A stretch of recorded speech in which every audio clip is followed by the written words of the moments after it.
ഇന്നലെ നാം രാത്രിയിൽ ശ്രദ്ധിച്ച വിഷയം ഞാൻ 3 വാക്കുകളിൽ സംക്ഷേപിക്കുവാൻ ആഗ്രഹിക്കുന്നു. நேற்றைக்கு இரவிலே நாம் தியானித்த வார்த்தைகளை 3 காரியங்களில் சொல்லி முடித்தேன். സൃഷ്ടിതാവിന്റെ പ്രതിരൂപമായി തീരുക എന്ന് പറഞ്ഞാൽ, സൃഷ്ടിത്തവരുடைய സായലാக മാറുவது എന്ന് சொன்னால், പറഞ്ഞു ആദാമിൻ്റെതല്ല, മറിച്ച് കർത്താവായ യേശുക്രിസ്തുവിന്റെ രൂപം. ஆதாமுடைய சாயல் அல்ல, மாறாக ஆண்டவராகிய இயேசு கிறிஸ்துவுடைய சாயலாக மாற வேண்டும். ഒരു നിഴലായിരിക്കാനായിട്ടല്ല, പ്രതിരൂപമായിരിക്കാനായിട്ട്. நாம் ஒரு நிழலாக இருப்பதற்கல்ல, நாம் சாயலாகவே இருக்க ஆண்டவர் விரும்புகிறார். നിഴലും പ്രതിബിംബവും തമ്മിൽ വലിയ വ്യത്യാസമുണ്ട്. நிழலுக்கும் നേരടിயான அந்த பிம்பத்திற்கும் வித்தியாசம் உண்டு. നിഴല് കണ്ട ഒരാളെ നമുക്ക് തിരിച്ചറിയാൻ പറ്റുമോ? നിഴலை பார்த்து ஒருவரை நம்மால் புரிந்து கொள்ள முடியுமா? പറ്റുമോ? முடியுமா? എന്നാൽ പ്രതിരൂപം കണ്ട് തിരിച്ചറിയാം. ஆனால் உருவத்தை பார்த்தால் நம்மால் புரிந்து கொள்ள முடியும். നമുക്ക് പരിചയമുള്ള ഒരാളുടെ പിൻഭാഗത്തിന്റെ ഫോട്ടോ കണ്ടാലും നമുക്ക് തിരിച്ചറിയാം. நமக்கு நன்றாக பழக்கமுள்ள ஒரு நபருடைய பின்பகுதியை பார்த்தால் கூட நம்மால் புரிந்து கொள்ள முடியும். അപ്പോൾ പ്രതിബിംബവും നിഴലും തമ്മിൽ വ്യത്യാസമുണ്ട്. നിഴലുക്കും அந்த பிம்பத்திற்கும் வித்தியாசம் உண்டு. ദൈവത്തിന്റെ നിഴലായിട്ടല്ല നമ്മളെ സൃഷ്ടിച്ചത്, ദൈവത്തിന്റെ പ്രതിരൂപമായിട്ടാണ് സൃഷ്ടിച്ചത്. தேவனுடைய நிழலாய் இருப்பதற்கல்ல தேவன் நம்மை சிருஷ்டித்தது, தேவனுடைய சாயலாய் இருப்பதற்கு நம்மை சிருஷ்டித்தார். നാം നിഴലല്ല പ്രതിരൂപമായിരിക്കണമെങ്കിൽ ഒന്ന്, നമുക്ക് ദൈവത്തോടൊരു റിലേഷൻഷിപ്പ് ഉണ്ടായിരിക്കണം. நாம் நிழலாக அல்ல, நாம் தேவனுடைய சாயலாக இருக்க வேண்டுமானால் நாம் தேவனுடைய ഒരു ബന്ധമുണ്ടായിരിക്കും. தேவனுக்கு நமக்கு ஒரு உறவு இருக்க வேண்டும். ദൈവത്തോടുള്ള ആ ബന്ധം ഉണ്ടാകണമെങ്കിൽ தேவனுக்கும் நமக்கும் இந்த உறவு உண்டாக வேண்டுமானால் നമുക്ക് മാനസാന്തരം ഉണ്ടാകണം. நமக்கு மனம் திரும்புதல் அவசியமாக இருக்கு. സുവിശേഷം കേട്ട് നമുക്കൊരു മാനസാന്തരം ഉണ്ടാകണം. സുവിശേഷത്തെ കേട്ട് നാം മനം തിരുമ്പ வேண்டும். മാനസാന്തരപ്പെടുക എന്ന് പറഞ്ഞാൽ തിന്മയെ ഉപേക്ഷിച്ച് ദൈവത്തിങ്കിലേക്കും ദൈവത്തിന്റെ നീതിയിലേക്കും തിരിയുക എന്നുള്ളത്. മനം തിരുമ്പുதல் என்று சொல்வது தீமையை வெறுத்துவிட்டு தேவனை நோக்கி தேவனுடைய காரியங்களில் நம்மை திரும்புவது என்பதாயிருக்கிறது. ദൈവത്തോടുള്ള ബന്ധം ഉണ്ടാകുവാൻ, தேவனோடுள்ள தொடர்பு உண்டாக, മാനസാന്തരപ്പെട്ട് മനം തിരുമ്പി ദൈവോന്മുഖരായി തീരുമ്പോൾ, தேவனுக்கு நேராக வரும்போது നമ്മുടെ മുഖങ്ങൾ ഒരു കണ്ണാടി പോലെ അദൃശ്യനായി ദൈവത്തെ കാണിക്കും. நம்முடைய முகம் ஒரு கண்ணாடியை போன்று தேவனுடைய சாயலை വെളിപ്പെടുത്തും. ദൈവത്തിന്റെ പ്രതിബിംബങ്ങളായി തീരുമ്പോൾ മാത്രമേ നമുക്ക് ദൈവത്തെ പ്രതിനിധീകരിക്കുവാനായി സാധിക്കൂ. தேவனுடைய சாயலாக மாறும்போதுதான் தேவனுடைய பிரதிநிதியாக நாம் நிற்க முடியும். പ്രതിനിധീകരിക്കണമെങ്കിൽ നാം പ്രതിനിധീകരിക്കുന്ന സത്യത്തിൽ പങ്കാളികളായി തീരും. നാം പ്രതിനിധിயாக நிற்க வேண்டுமானால் நாம் எதற்கு പ്രതിനിധിயாக இருக்கிறோமோ அந்த சத்தியத்தில் நாம் பங்காளிகளாய் இருக்க வேண்டும். ഇംഗ്ലീഷ് അറിയാവുന്നവർക്ക് ഞാൻ ചില ഇംഗ്ലീഷ് വാക്കുകൾ ഈ പറഞ്ഞതിന് വേണ്ടി തരാൻ പോവാണ്. ആംഗ്ലം தெரிந்தவர்களுக்கு நான் இதோடு சேர்ந்து சில வார்த்தைகளை சொல்கிறேன். ദൈവത്തിന്റെ പ്രതിച്ഛായയാകണമെങ്കിൽ, தேவனுடைய சாயலாக மாற வேண்டுமானால் നമുക്ക് ദൈവത്തോട് റിലേഷൻഷിപ്പ് ആവശ്യമാണ്, ബന്ധം ആവശ്യമാണ്. தேவனோடு நமக்கு ஒரு உறவு அவசியம். ആ ബന്ധം റിപ്പന്റൻസിൽ കൂടെ ഉണ്ടായി വരികയുള്ളൂ. அந்த മാനസാന്തരത്തിൽ அந்த உறவு மனம் திரும்புதல் மூலமாக வெளிப்படும். ആ റിപ്പന്റൻസ് ഉള്ളവർ ദൈവത്തോട് ബന്ധപ്പെടുമ്പോൾ ദൈവത്തിന്റെ മുഖം നമുക്ക് പ്രതിബിംബിക്കുവാൻ സാധിക്കും. அப்படி மனம் திரும்பினவர்கள் தேவனுடைய சாயலை, தேவனுடைய முகத்தை வெளிப்படுத்துவார்கள். അവിടാണ് റിഫ്ലക്ഷൻ വരുന്നത്. Repentance leads to reflection. அங்கேதான் மனம் திரும்பினவர்கள் தேவனை வெளிப்படுத்துகிறவர்களாக மாறுகிறார். ദൈവത്തെ നാം പ്രതിബിംബിപ്പിക്കുമ്പോഴേ നമുക്ക് ദൈവത്തെ പ്രതിനിധീകരിക്കുവാൻ കഴിയത്തുള്ളൂ. റെപ്രസെന്റേഷൻ. தேவனை வெளிப்படுத்துகிறவர்கள் தான் தேவனுக்கு தேவனுடைய பிரதிநிதியா இருக்கிறவர்கள் தான் தேவனை வெளிப்படுத்த முடியும். ഇംഗ്ലീഷ് അറിയാവുന്ന മക്കൾ എന്റെ വാക്കുകളെന്ന് പറഞ്ഞേ. ആംഗ്ലം தெரிந்தவர்கள் சொல்லலாம். Relationship, repentance, reflection, representation. എളുപ്പമല്ലേ? ഈസിയാണല്ലേ? ഇന്നലെ വരാതിരുന്നവരുടെ അനുഗ്രഹത്തിനായിട്ടാണ് ഇന്നലത്തെ സന്ദേശം ഞാനിപ്പോൾ ഇങ്ങനെ സംക്ഷിപ്തമായി പറഞ്ഞത്. நேற்றைக்கு வராதவர்களுடைய ஆசீர்வாதத்திற்காக தான் நான் நேற்றைக்கு சொன்னதை இன்றைக்கு சுருக்கமாக சொன்னேன். നമുക്ക് നമ്മുടെ ശ്രദ്ധ കൊലോസ്യ ലേഖനം 3-ാം അധ്യായത്തിന്റെ നമ്മുടെ കുറിവാക്യങ്ങളിലേക്ക് വരാം. நம்முடைய கவனத்தை நாம் கொலோசியர் நிருபத்திலே நம்முடைய തിറവുകോൽ വസനத்துக்கு நேராக ഇന്ന് നിങ്ങൾ എല്ലാവരും ശുഭ്രവസ്ത്രം വെള്ള വസ്ത്രം ധരിച്ചാണ് ഇവിടെ 80% ആൾക്കാർ വന്നിരിക്കുന്നത്. இங்கே இருக்கிற 80% ஆட்களும் இன்றைக்கு வெண்மையான வஸ்திரத்தை தரித்து கொண்டு வந்திருக்கிறீர்கள். നിങ്ങൾ ആരും രാത്രിയിൽ ഉടുത്തിരുന്ന കൈലിയോ നൈറ്റിയോ ഇട്ടോണ്ടല്ല ഇവിടെ വന്നേക്കുന്നത്. நேற்றைக்கு இரவிலே நீங்கள் அணிந்திருந்த கைலியோ அல்லாவிட்டால் வஸ்திரங்களையோ தரித்து கொண்டு யாரும் இங்கே வரவில்லை. രാത്രി ഇട്ടിരുന്ന ലുങ്കി ഉടുത്ത് വന്ന വല്ല മിടുക്കന്മാരിവിടെ ഉണ്ടോ? இரவிலே உடுத்திருந்த லுங்கியை உடுத்துக் கொண்டு வந்த யாராவது இங்கே இருக்கிறீர்களா? മിനിഞ്ഞാന്ന് മേടിച്ച പുതിയ നൈറ്റി ആയിരിക്കും ഏതെങ്കിലും അമ്മാമ്മമാര് അതിട്ടോണ്ട് വന്നിട്ടുണ്ടോ? முன்தினம் வாங்குறதான புதிய நைட்டியை போட்டுக்கொண்டு யாராவது வந்திருக்கிறீர்களா? ആരും ഒന്ന് കാണിക്കാൻ പറ്റിയില്ല. സഭായോഗത്തിന് പോയി എന്റെ മോൻ മേടിച്ചു തന്ന നൈറ്റിയാന്നും പറഞ്ഞ് ആരും കൊണ്ടുവന്നിട്ടില്ലല്ലോ. അവൻ ഇതെന്നുடைய മകൻ വാങ്ങി തന്ന നൈറ്റി എന്ന് കാണിപ്പதற்காக ആരും പോട്ടുകൊണ്ട് വരവില്ലേ? അതിന്റെ കാര്യം എന്താണ്? ಅದಕ್ಕೆ ಕಾರಣ என்ன? കുറെ കാലമായി നമ്മൾ ഒരുങ്ങുകയാണ് നമ്മുടെ ഡിസ്ട്രിക്ട് കൺവെൻഷന്റെ ഞായറാഴ്ച സഭായോഗത്തിന് പോകണമെന്നുള്ളത്. നാം അനേക നാളുകളാக ആയത്തമായി കൊണ്ടിരിக்கிறோம் നമ്മുടെ സെൻട്രൽ കൺവെൻഷനിലേക്ക് പോക வேண்டும் என்று. നമ്മൾ വീട്ടിൽ ഒത്തിരി ക്രമീകരണമൊക്കെ വരുത്തി. നാം വീട്ടിൽ അനേക ഒഴുങ്ങുകളെല്ലാം ഏർപ്പാട് ചെയ്തു. മിക്കവാറും പേര് രാവിലെ കുളിച്ചു, കാലയിൽ എഴുந்து കുളിத்தோம். രാത്രി ഇട്ടിരുന്ന വസ്ത്രം ഉരിഞ്ഞു കളഞ്ഞു, ഇരവിൽ ഉടുത്തിരുന്ന വസ്ത്രത്തെ കഴറ്റിയിട്ടോ. നമ്മുടെ ശരീരം കഴുകി വെടിപ്പാക്കി നാം നമ്മുടെ ശരീരത്തെ ശുദ്ധപ്പെടുത്തിനോം. അലക്കി തേച്ച് വെച്ചിരുന്ന നമ്മുടെ വെണ്മയാർന്ന വസ്ത്രങ്ങൾ ഇട്ടു. അവൻ അലക്കി തേയ്ത്തു വയ്ത്തിരുന്നതാണ് നമ്മുടെ വെണ്മയാർന്ന വസ്ത്രത്തെ ധരിത്തുകൊണ്ടു. അത് ഒന്ന് ചുളുങ്ങാറെ അകത്ത് വരണമെന്ന് ആഗ്രഹിച്ചാണ് നമ്മൾ ബസ്സിൽ ഒരാൾ അടുത്തിരിക്കാതെ ഇങ്ങനെ പിടിച്ചു തൂങ്ങി നിന്നത്. അവൻ ആ പോട്ടിരുന്ന വസ്ത്രം അത് സുരുങ്ങിവിടക്കൂടാതെ മടങ്ങിവിടക്കൂടാതെ என்பதற்காக ബസ്സിൽ കൂടെ കീഴെ അമരാമൽ നാം കമ്പിയെ പിടിച്ചുകൊണ്ടേ വന്നോ. ഞാൻ സ്കൂളിൽ പഠിക്കുന്ന കാലത്ത് ഞങ്ങളൊക്കെ NCC ഉണ്ട്. ഞാൻ സ്കൂളിൽ പഠിക്കുമ്പോഴത് ഞാൻ NCC-യിലായിരുന്നു. അപ്പൊ ചിലപ്പം തിരുവനന്തപുരത്ത് പരേഡിന് കൊണ്ടുപോകും. ചില നേരങ്ങളിൽ തിരുവനന്തപുരത്തിലെ പരേഡിക്ക് ചെല്ലും. പരേഡിന് കൊണ്ടുപോകുന്ന പോലെ ബുദ്ധിമുട്ടിയൊരു പരിപാടി. പരേഡിക്ക് കൊണ്ടുപോകുന്നത് പോലെ കഷ്ടമായ കാര്യം വേറൊന്നുമില്ല. അവര് മിലിറ്ററി ട്രക്കല്ല ഞങ്ങളെ കൊണ്ടുപോകും. അവരുടെ മിലിറ്ററിയുടെ ട്രക്കിലെ ഞങ്ങളെ കൊണ്ടുപോവാറുകൾ. അവിടെ ഇരിക്കാൻ സീറ്റില്ല. അത് ഇരുപ്പതற்கு സീറ്റില്ല. ഇങ്ങനെ പിടിച്ചു തൂങ്ങി നിൽക്കണം. അതിനെ പിടിച്ചുകൊണ്ടേ നിൽക്ക വേണ്ടും. എന്തിനാണെന്നറിയാമോ ട്രക്ക് വിടുന്നത്? ഏൻ ട്രക്ക് അനുപ്പുവാറുണ്ട് தெரியுமா? നമ്മുടെ പശയിട്ട് സ്റ്റഡിയിലേക്ക് വടി തേച്ച് വെച്ചിരിക്കുന്ന യൂണിഫോമിൽ ചുളുക്കം വരാതിരിക്കാനാണ്. അവൻ ആ പോട്ടിരിക്കുന്നതാണ് യൂണിഫോം അത് മടങ്ങിവിടക്കൂടാതെ என்பதற்காக. അപ്പൊ ചുളുക്കം വരരുത്. അവൻ അത് ചുരുക്കം കൂടാതെ. അതാണ് നമ്മുടെ ഒരുക്കത്തെ കാണിക്കുന്നത്. ഇതെല്ലാം നമ്മുടെ ആയത്തത്തെ കാണിക്കുന്നത്. അങ്ങനല്ലേ നമ്മളും രാവിലെ സഭായത്തിന് വന്നേക്കുന്നത്. அப்படிதானே நாமும் காலையில ஆராதனைக்கு வந்திருக்கிறோம்.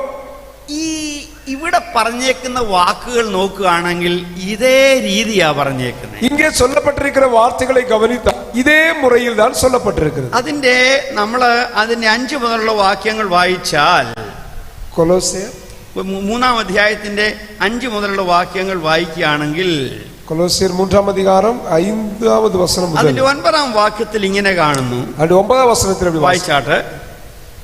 ஒருவருக்கொருவர் பொய் சொல்லாதிருங்கள், പഴയ മനുഷ്യനെയും അവൻ ചെയ്കയും കളയുന്നു പോട്ട്. ആ പഴയ മനുഷ്യനെയും അവന്റെ ശൈലികളെ എന്ത് ചെയ്തിരിക്കുന്നു? ഉപേക്ഷിച്ച് കളഞ്ഞിരിക്കുന്നു. അവൻ പഴയ മനുഷ്യനെയും അവരുടെ செயல்களையும் കളയുന്നു പോട്ട്, ഉരിഞ്ഞു കളഞ്ഞിരിക്കുന്നു, കളയുന്നു പോട്ടിരിക്കുന്നു. പിന്നെ എന്താ ചെയ്തിരിക്കുന്നത്? 10-ാം വാക്യത്തിൽ എന്താ പറഞ്ഞിരിക്കുന്നത്? 10-ാം വചനത്തിൽ என்ன சொல்லப்பட்டிருக்கிறது? തന്നെ സൃഷ്ടിത്തവരുடைய சாயலுக்குப்பாய் പൂർണ്ണ അറിവടയുംപടി പുതിയതാക്കപ്പെട്ട പുതിയ മനുഷ്യനെ ധരിച്ചുകൊണ്ടിരിക്കുന്നു. നമ്മൾ പുതിയ മനുഷ്യനെ ധരിച്ചിരിക്കുന്നു. പുതിയ മനുഷ്യനെ ധരിച്ചുകൊണ്ടിരിക്കുന്നു. ഇന്നലത്തെ ലുങ്കി ഉരിഞ്ഞു കളഞ്ഞു. നേറ്റേക്കുള്ള ലുങ്കിയെ നാം ഉരിഞ്ഞു വിട്ടു. പാസ്റ്റർ പ്രസംഗിച്ചു പരിശുദ്ധാത്മാവിനാൽ കഴുകൽ പ്രാപിച്ച കാര്യത്തെക്കുറിച്ച്. ആമേൻ. പാസ്റ്റർ പ്രസംഗിച്ചാൽ പരിശുദ്ധാവിനാലെ ശുദ്ധമാക്കപ്പെട வேண்டும். വൃത്തിയുള്ള പുതിയ മനുഷ്യനെ ധരിച്ചിരിക്കുന്നു. പരിശുദ്ധമുള്ളതാണ് പുതിയ മനുഷ്യൻ, ശുദ്ധമുള്ള പുതിയ മനുഷ്യനെ ധരിച്ചിരിക്കുന്നു. 12-ാം വാക്യത്തിൽ പറയുന്നു ഈ വക കാര്യങ്ങൾ ധരിച്ചു കൊള്ളുക.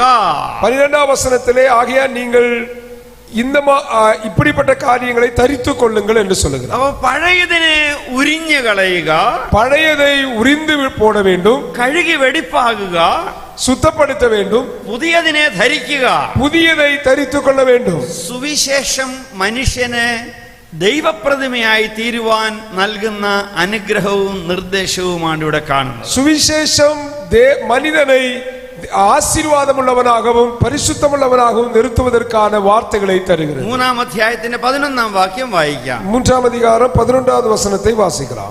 അതിൽ യവനനും യഹൂദനും എന്നില്ല, പരിച്ഛേദനയും അഗ്രചർമ്മവും എന്നില്ല, ബർബരൻ, ശകൻ, ദാസൻ, സ്വതന്ത്രൻ എന്നുമില്ല, ക്രിസ്തുപത്രേ എല്ലാവരിലും എല്ലാമാകുന്നു. ദൈവത്തിന് സ്തോത്രം. கர்த்தருக்கு மகிமையுண்டாவதாக. നാം എല്ലാവരും സൃഷ്ടിതാവിന്റെ പ്രതിമ ധരിച്ചിരിക്കുന്നു. நாம் எல்லாரும் சிருஷ்டித்தவருடைய சாயலை தரித்துக் கொண்டிருக்கிறோம். അതിനായി പഴയ മനുഷ്യനെയും അവന്റെ പ്രവൃത്തികളെയും ഉരിഞ്ഞു കളഞ്ഞു. அதற்காக பழைய மனிதனையும் அவருடைய கிரியைகளையும் களைந்து விட்டோம். സൃഷ്ടിതാവിന്റെ പ്രതിമ നാം ഉടുത്തിരിക്കുന്നു, ധരിച്ചിരിക്കുന്നു. சிருஷ்டித்தவருடைய சாயலை நாம் தரித்துக் கொண்டிருக்கிறோம். ഇതിൽ വ്യത്യസ്തതകളില്ല, இதில் வித்தியாசங்கள் இல்லை. ക്രിസ്തു തന്നെയാണ് സകലവും എല്ലാവരിലും. கிறிஸ்துவே எல்லாரிலும் எல்லாமுமாய் இருக்கிறார். നിങ്ങളിൽ ആർമിയിലോ എയർഫോഴ്സിലോ പോകാൻ ആഗ്രഹിക്കുന്ന വല്ലവരും ഉണ്ടോ? நீங்கள் ஆர்மியிலோ ஏர்ஃபோர்ஸிலோ போக யாராவது விரும்புகிறீர்களா? എക്സ് സർവീസ് ആൾക്കാർ വല്ലവരും ഉണ്ടോ? எக்ஸ் சர்வீஸ்மேன் யாராவது இருக்கிறீர்களா? നിങ്ങളുടെ ആരുടെയും ബന്ധുക്കൾ പട്ടാളക്കാരായിരുന്നിട്ടുണ്ടോ? உங்களுடைய உறவினர்கள் யாராவது மிலிட்டரியில் இருக்கிறார்களா? എന്റെ പാസ്റ്ററെ, ഗുജറാത്തിനേക്കാൾ കഷ്ടമാണല്ലോ ഇവിടെ. ഗുജറാത്തികളാണ് ഏറ്റവും കുറച്ച് പട്ടാളത്തിൽ പോകുന്നത്. மிலிட்டரிக்கு போவதிலே ரொம்ப குறைவானவர்கள் குஜராத்தில் உள்ளவர்கள். തമിഴ്നാട്ടുകാർ ഒത്തിരി ഉള്ളതുകൊണ്ട് ഒരു മദ്രാസ് റെജിമെന്റ് തന്നെ ഉള്ളത്. தமிழர்கள் அதிகம் மிலிட்டரியில இருக்கிறபடியால் ஒரு மெட்ராஸ் ரெஜிமெண்டே இருக்கிறது. അപ്പൊ ആട്ടെ, നിങ്ങൾക്ക് ആർമിയുടെ ഉദാഹരണം അറിയാൻ മേലാത്തതിനാൽ ക്രിക്കറ്റ് അറിയാമല്ലോ. ஆர்மியை பற்றின உதாரணம் உங்களுக்கு புரிந்து கொள்ள கடினமா இருப்பதனால் நான் கிரிக்கெட்டை பற்றி சொல்லுகிறேன். എന്തിനാ നമ്മുടെ തമിഴ്നാട്ടിൽ നിന്ന് ചെന്നൈ അല്ലേ ധോണിയെ വരെ കൂലിക്കെടുത്തേക്കുന്നത്? ശരിയല്ലോ. நம்முடைய தமிழ்நாடு சென்னை தான் டோனியை வரைக்கும் விலைக்கு வாங்கி இருக்கிறது. അപ്പൊ നമ്മളൊക്കെ ഇവിടെ ഇരിക്കുന്നവരൊക്കെ ചെന്നൈ ടീമിന്റെ സ്പോൺസേഴ്സും അനുഭാവികളാന്ന് വിചാരിച്ചു. நான் இங்கே இருக்கிற நம்ம எல்லாரும் சென்னை டீமினுடைய ஸ்பான்சர்ஸும் பின்பற்றுகிறவருமாயிருக்கிறோம். തിരുവനന്തപുരത്ത് ഒരു മാച്ച് ചെന്നൈയും രാജസ്ഥാൻ റോയൽസും കൂടെ നടക്കുകയാണ്.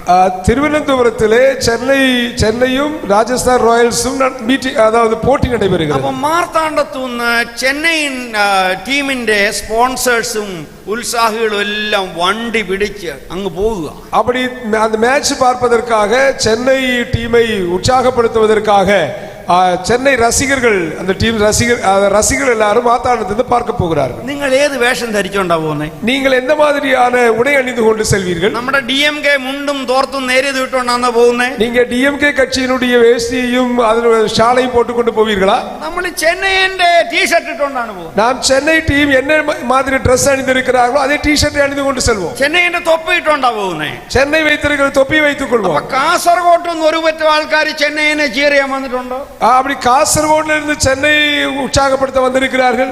அப்போ கோயம்புத்தூரில் இருந்து வந்திട്ടുണ്ടോ? கோயம்புத்தூரில் இருந்து வந்திருக்கிறார்கள். അങ്ങ് ബെൽഗാമിൽ നിന്ന് വന്നിട്ടുണ്ടോ? ബെൽഗാം ഞങ്ങളുടെ കർണാടകത്തിൽ നിന്ന് വന്നിട്ടുണ്ട്. കർണാടകയിൽ നിന്ന് വന്നിരിக்கிறார்கள். ഇന്ത്യയുടെ പലയിടങ്ങളിൽ നിന്നും ഈ ധോണി ഫാൻസ് എല്ലാം വന്നിട്ടുണ്ട്. இப்படி பல இடங்களில் இருந்து டோனியினுடைய ஃபேன் எல்லாம் வந்திருக்கிறார்கள். അവരെ എങ്ങനെ നമുക്ക് തിരിച്ചറിയാം? அவர்களை எப்படி நான் புரிந்து கொள்வது? പൊരികടല തിന്നുന്നാണോ തിരിച്ചറിയാൻ പറ്റുമോ? അവരെങ്ങനെ തിരിച്ചറിയാം? അവരെ எப்படி புரிந்து கொள்வது? അവരുടെ തൊപ്പിയും അവരുടെ ജേഴ്സിയും കണ്ടു കഴിയുമ്പോൾ അല്ലേ? അവരുടെ തൊപ്പിയും അവരുടെ വസ്ത്രത്തെയും பார்க்கும்போது புரிந்து கொள்ளலாம். ഇനി നമുക്ക് 11ാം വാക്യത്തിലേക്ക് വരാം. இப்போ நான் 11ാം വചനത്തിലേക്ക് നേരായി വരാം. പഴയതിനെ ഉരിഞ്ഞു കളഞ്ഞ് പഴയവകളെ ഉരിഞ്ഞു വിട്ട്. അപ്പോൾ നിങ്ങൾ ചെന്നൈനെ ചിയർ ചെയ്യുന്നതിന് മുമ്പ് കൽക്കട്ടയുടെ ചിയർ പ്രോത്സാഹിപ്പിക്കുന്നവരാന്ന് വിചാരിച്ചു. நீங்க சென்னையை ரசிகராவதற்கு முன்பு நீங்க கல்கட்டா ரசிகர்களா இருந்திருப்பீர்கள் என்று வைத்துக் கொள்ளுங்கள். നിങ്ങൾക്ക് കൽക്കട്ട ബോറടിച്ച് ചെന്നൈയുടെ മെമ്പറായി തീർന്നു. கல்கட்டா டீமினுடைய விளையாட்டு போர் அடித்தபடியா நீங்க சென்னை டீமிலே மெம்பர் ஆகி விட்டீர்கள். പഴയതിനെ ഉരിഞ്ഞു കളഞ്ഞു, பழையதை உரிந்து விட்டீர்கள். പുതിയതിനെ ധരിച്ചു, புதியதை அணிந்து கொண்டீர்கள். പുതിയ ജേഴ്സി ഉണ്ട്, പുതിയ തൊപ്പിയുണ്ട്. புதிய பனியன் இருக்கிறது, புதிய தொப்பி இருக்கிறது. ബംഗാളിയാണോ മലയാളിയാണോ തമിഴാണോ ആന്ധ്രയാണോ എന്നൊന്നും അറിയത്തില്ല. அங்கே இருக்கிற யாருமே இவர்கள் பெங்காலியா மலையாளிகளா தமிழர்களா என்று ஒன்றும் தெரியாது. എല്ലാവരും മഞ്ഞ ധരിച്ചിരിക്കുന്നു.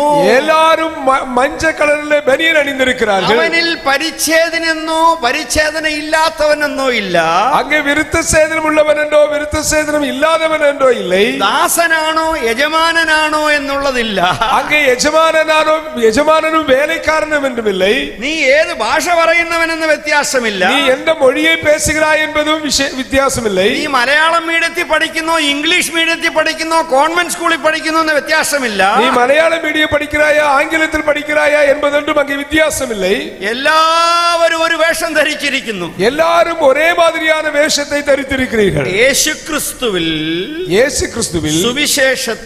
സുവിശേഷത്തിൽ ദൈവമുഖമായി തീരുന്നതിൽ தேவனுடைய முகமாய் மாறுவதற்கு ദൈവത്തിന്റെ പ്രതിബിംബങ്ങളായി സുവിശേഷം മാറ്റുമ്പോൾ தேவனுடைய சாயலாக சுவிசேஷம் மாற்றும்போது സ്ത്രീ എന്നോ പുരുഷനെന്നോ ഇല്ല, ஸ்திரீ என்றும் புருஷர்கள் என்றும் இல்லை, ധനികനെന്നോ ദരിദ്രനെന്നോ ഇല്ല, ஐஸ்வர்யவான் என்றும் ஏழை என்றும் இல்லை, ഏത് ഭാഷ പറയുന്നു എന്നില്ല, எந்த மொழியை பேசுகிறேன் என்பதில்லை, ഏത് വസ്ത്രം ധരിക്കുന്നു എന്നില്ല, எந்த மாதிரி வஸ்திரம் தரிப்பாய் என்பதில்லை. നാം എല്ലാവരും ക്രിസ്തുയേശുവിൽ ഒന്നാകയാൽ நாம் எல்லாரும் கிறிஸ்துவில் ஒன்றாயிருக்கிறபடியால் സകലത്തിലും ക്രിസ്തു തന്നെ ആയിരിക്കുന്നു. எல்லாரிலும் கிறிஸ்து இருக்கிறார்.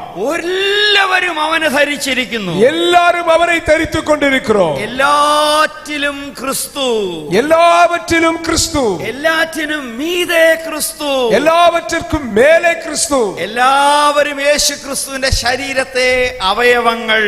எல்லாரும் இயேசு கிறிஸ்துவுடைய சரீரத்தின் அவயவங்கள். ഗലാത്യ ലേഖനത്തിൽ പൗലോസ് അപ്പോസ്തലൻ പറയുന്നത്, கலாத்தியருக்கு நிருபத்தில் அப்போஸ்தலனாகிய பவுல் சொல்லுவது, യേശു ക്രിസ്തുവിൽ ஜாதி വ്യത്യാസമില്ല, ஜாதி வித்தியாசம் இல்லை, വർഗ വ്യത്യാസമില്ല, வர்க்க வித்தியாசம் இல்லை, സ്ത്രീ പുരുഷ വ്യത്യാസമില്ല, ஆண் பெண் வித்தியாசம் இல்லை, ഒരു മനുഷ്യ നിർമ്മിത വ്യത്യാസവുമില്ല, ஒரு மனிதனுக்கும் மனிதனுக்கும் இடையில் எந்த வித்தியாசமும் இல்லை. നാം എല്ലാവരും ഒന്നത്രേ. நாம் எல்லாரும் ஒன்றாயிருக்கிறோம். ഒരു ശരീരമാണ്, ஒரே சரீரமாயிருக்கிறோம். ഒരു കുടുംബമാണ്, ஒரு குடும்பமாயிருக்கிறோம். ദൈവമക്കളാണ്, தேவனுடைய பிள்ளைகளாயிருக்கிறோம். അബ്രഹാമിന്റെ സന്തതിയാണ്, ஆபிரகாமுடைய சந்ததிகளாயிருக்கிறோம். യേശുവിന്റെ ശിഷ്യരാണ്, இயேசுவுடைய சீசர்களாயிருக்கிறோம். നാം എല്ലാവരും ക്രിസ്തുയേശുവിനെ ധരിച്ചിരിക്കുകയാണ്. நாம் எல்லாரும் இயேசு கிறிஸ்துவை தரித்துக் கொண்டிருக்கிறோம். ആ വിശ്വാസമുള്ളവർ കരങ്ങൾ ഉയർത്തി കർത്താവിന് அந்த விசுவாசம் உள்ளவர்கள் கரங்களை உயர்த்தி கர்த்தரை மகிமைப்படுத்தலாம். നിങ്ങൾ നിങ്ങളുടെ ക്രിക്കറ്റ് ടീമിന് ചിയർ ചെയ്യുമ്പോൾ ഇങ്ങനെ എന്ന് പറയത്തില്ല, പറയുമോ? நீங்கள் உங்களுடைய கிரிக்கெட் டீமை கேலி செய்யும் போது நீங்கள் என்ன செய்வீர்கள்? ഉശിരോട് ഉത്സാഹത്തോടും നമ്മെ ഒന്നാക്കിയ ദൈവത്തിന് ഒരു സ്തോത്രം പറഞ്ഞേ. ഉത്സാഹമായി ആണ്ടവർക്ക് നന്ദി செலுத்தலாம். നിങ്ങൾക്ക് ആർക്കും ഒരു സന്തോഷവും ഇല്ല ദൈവം നിങ്ങളെ ക്രിസ്തുവിൽ ഒന്നാക്കിയതിൽ. உங்களுக்கு யாருக்கும் சந்தோஷம் இல்லை ஆண்டவர் கிறிஸ்துவுக்குள் உங்களை ஒன்றாக்கி இருக்கிறார் என்பதை நினைத்து. ഈ ഗതികേടിൽ വന്നല്ലോ എന്ന് വിചാരിച്ചുകൊണ്ടാ ഞാൻ ഈ പറയുമ്പോൾ നിങ്ങൾ സ്തോത്രം പറയാം. வேறு வழி இல்லாமல் வந்துவிட்டோமே என்கிற எண்ணத்தில் தான் நான் சொல்லும்போது நீங்கள் ஸ்தோத்திரம் சொல்கிறீர்கள். പൗലോസ്ലീഹ മുദ്രാവാക്യം വിളിച്ച് ഇതിനു വേണ്ടിയിട്ടാണ്. ஆமென். அப்போஸ்தலனாகிய பவுல் இந்த விஷயத்திற்காக அவர் ஆமென் உரக்க சொன்னார். കർത്തൃമേശ എടുക്കുമ്പോൾ എന്താ പറയുന്നേ? திருவிருந்து எடுக்கும்போது நாம் என்ன சொல்வோம்?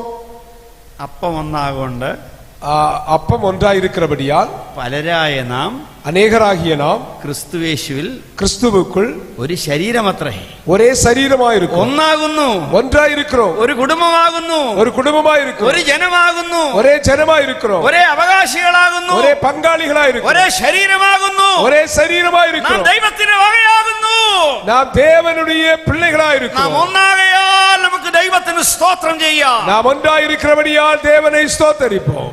ഈ ഒരുമയുടെ യൂണിഫോം ധരിക്കുന്നില്ലെങ്കിൽ, இப்படி ஒரே விதமான யூனிஃபார்ம் அணியாவிட்டால் നമുക്ക് ദൈവത്തെ പ്രതിബിംബിക്കുവാൻ സാധിക്കത്തില്ല. தேவனுடைய சாயலை வெளிப்படுத்த நம்மால் முடியாது. നാം ഉറങ്ങിയാലും ഉണർന്നിരുന്നാലും നടന്നാലും, நாம் தூங்கினாலும் விழித்திருந்தாலும் நடந்தாலும் നമുക്ക് ഈ ക്രിസ്തു എന്ന യൂണിഫോം ധരിച്ചുകൊണ്ടേ നടക്കാനായി സാധിക്കും. கிறிஸ்து என்கிறதான இந்த வஸ்திரத்தை தரித்துக் கொண்டே நடக்க வேண்டும். ആട്ടെ, നമ്മള് ഇവിടെ നിന്നും എവിടെ പോയി? നിങ്ങള് ഇവിടെ നമ്മുടെ മാർത്താണ്ഡത്ത് ചർച്ചിന് ഒരു നഴ്സിംഗ് സ്കൂൾ ഉണ്ടെന്ന് വിചാരിച്ചു. மார்த்தாண்டம் சர்ச்சிலே ஒரு நர்சிங் ஸ்கூல் இருக்கிறது என்று வைத்துக் கொள்ளுங்கள். നിങ്ങളുടെ നഴ്സിംഗ് സ്കൂളിലെ ആദ്യ ബാച്ച് 30 പിള്ളേരെ ജർമ്മനിയിൽ നിന്ന് നേരെ ഒരു കമ്പനി തൂക്കിയെടുത്തോണ്ട് കൊണ്ടുപോയി.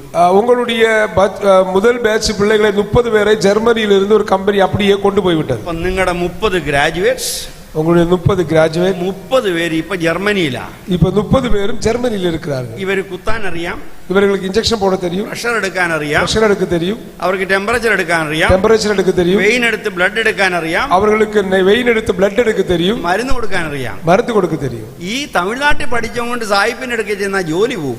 எங்க தமிழ்நாட்டிலே படித்ததை வைத்துக் கொண்டு வெள்ளைக்காரனிடத்திலே போன வேலை போய்விடும். സിറിഞ്ചൊന്നാ, ஆமென். சிரிஞ்சு ஒன்றுதான். നമ്മൾ സർക്കാർ ആശുപത്രി പോയെന്ന് വിചാരിച്ചു, நான் கவர்மெண்ட் ஹாஸ்பிட்டலுக்கு போனோம் என்று வைத்துக் கொள்ளுங்கள். അപ്പൊ നമ്മുടെ ബ്ലഡ് എടുക്കാനായിട്ട് ഒരു സിസ്റ്റർ വന്നു. நம்முடைய பிளட் எடுப்பதற்காக ஒரு சிஸ்டர் வந்தார் என்று வைத்துக் അപ്പൊ கொள்ளுங்கள். നമ്മൾ അയ്യോ നോവിക്കല്ലേ நான் வேதனைப்படுத்த கூடாது என்று சொல்லுகிறோம். അപ്പൊ സിസ്റ്റർ എന്നാ പറഞ്ഞ, അയ്യോ പാസ്റ്ററങ്ങളെ നോവിക്കത്തില്ലേ, മാങ്ങാപ്പഴത്തെ കുത്തുന്ന പോലെ അങ്ങനെ കൊല്ലം പറഞ്ഞോണ്ടാണ് സിസ്റ്റർ. அந்த ஹாஸ்பிடல் இருக்கிறதா அந்த சிஸ்டர் பாஸ்டர் பயப்பட வேண்டாம், மாம்பழத்தை குத்துகிறது போல மெதுவாக குத்துவேன். എന്നാങ്ങളെ പറയുന്നത് തടിമാടനല്ലേ, അയ്യോ എന്നാ ഒരു കുത്തൂല്ലേ. என்னாக்களை இப்படி இருக்க, நீங்கள் மாடு மாறி இருக்கல என்று சொல்லி அவர்கள் அதை ஒன்று கவனிக்காமல் இன்ஜெக்ஷன் உடனே வெயிலே குத்துவார்கள். അങ്ങനെ ജർമ്മനി പോയി ബ്ലഡ് എടുത്താല് ചിലപ്പോ പല്ല് പോയെന്നിരിക്കും. அப்படி ஜெர்மனியிலே போய் பிளட் எடுத்தால் அங்கே ஒரு பல்லு இருக்காது. അപ്പൊ അവിടെ ഒരു രീതിയുണ്ട്, அங்கே ஒரு முறை இருக்கிறது, അവരോട് സംസാരിക്കുന്ന ഒരു രീതിയുണ്ട്, அவர்களோடு பேசுகிற ஒரு முறை இருக்கிறது. ചില വർഷങ്ങൾക്ക് മുൻപ് എന്റെ ഒരു സ്നേഹിതൻ ആംഗ്ലിക്കൻ സഭയിൽ ഒരു ബിഷപ്പ് എന്നെ കാണാൻ വന്നു. சில வருடங்களுக்கு முன்பு ஆங்கிலிக்கன் சர்ச்சிலே ஒரு பிஷப் என்னை பார்க்க வந்த ஒரு நண்பர். അദ്ദേഹത്തിന് ഒരു പുസ്തകം എഴുതുവാനും കുടുംബമായി വിശ്രമിക്കാൻ ഒരു സ്ഥലം ഉണ്ടാക്കി കൊടുക്കണമെന്ന് പറഞ്ഞ് ഞാൻ നമ്മുടെ കുമരകം റിസോർട്ടിൽ അദ്ദേഹത്തിന് ഒരു കാര്യം ക്രമീകരിച്ചു. പൈസ അവരാ കൊടുത്ത ക്രമീകരണം ഞാൻ ചെയ്തു. அவர் புத்தகம் எழுதுவதற்கும் அவர் ஓய்வெடுப்பதற்காகவும் ஒரு இடம் தேவை என்று கேட்டார். அப்படி நான் குமரகத்திலே அவருக்கு ஒரு ரூம் எடுத்து கொடுத்தேன். 3:30 ചെല്ലുമെന്ന് പറഞ്ഞിരുന്നു. சரியாக 3:30 செல்வோம் என்று சொல்லியிருந்தோம். ബ്രിട്ടീഷ് സായിപ്പല്ലേ എന്നോട് പറഞ്ഞ് 5 മിനിറ്റ് നേരത്തെ അവിടെ ചെല്ലണമെന്ന്.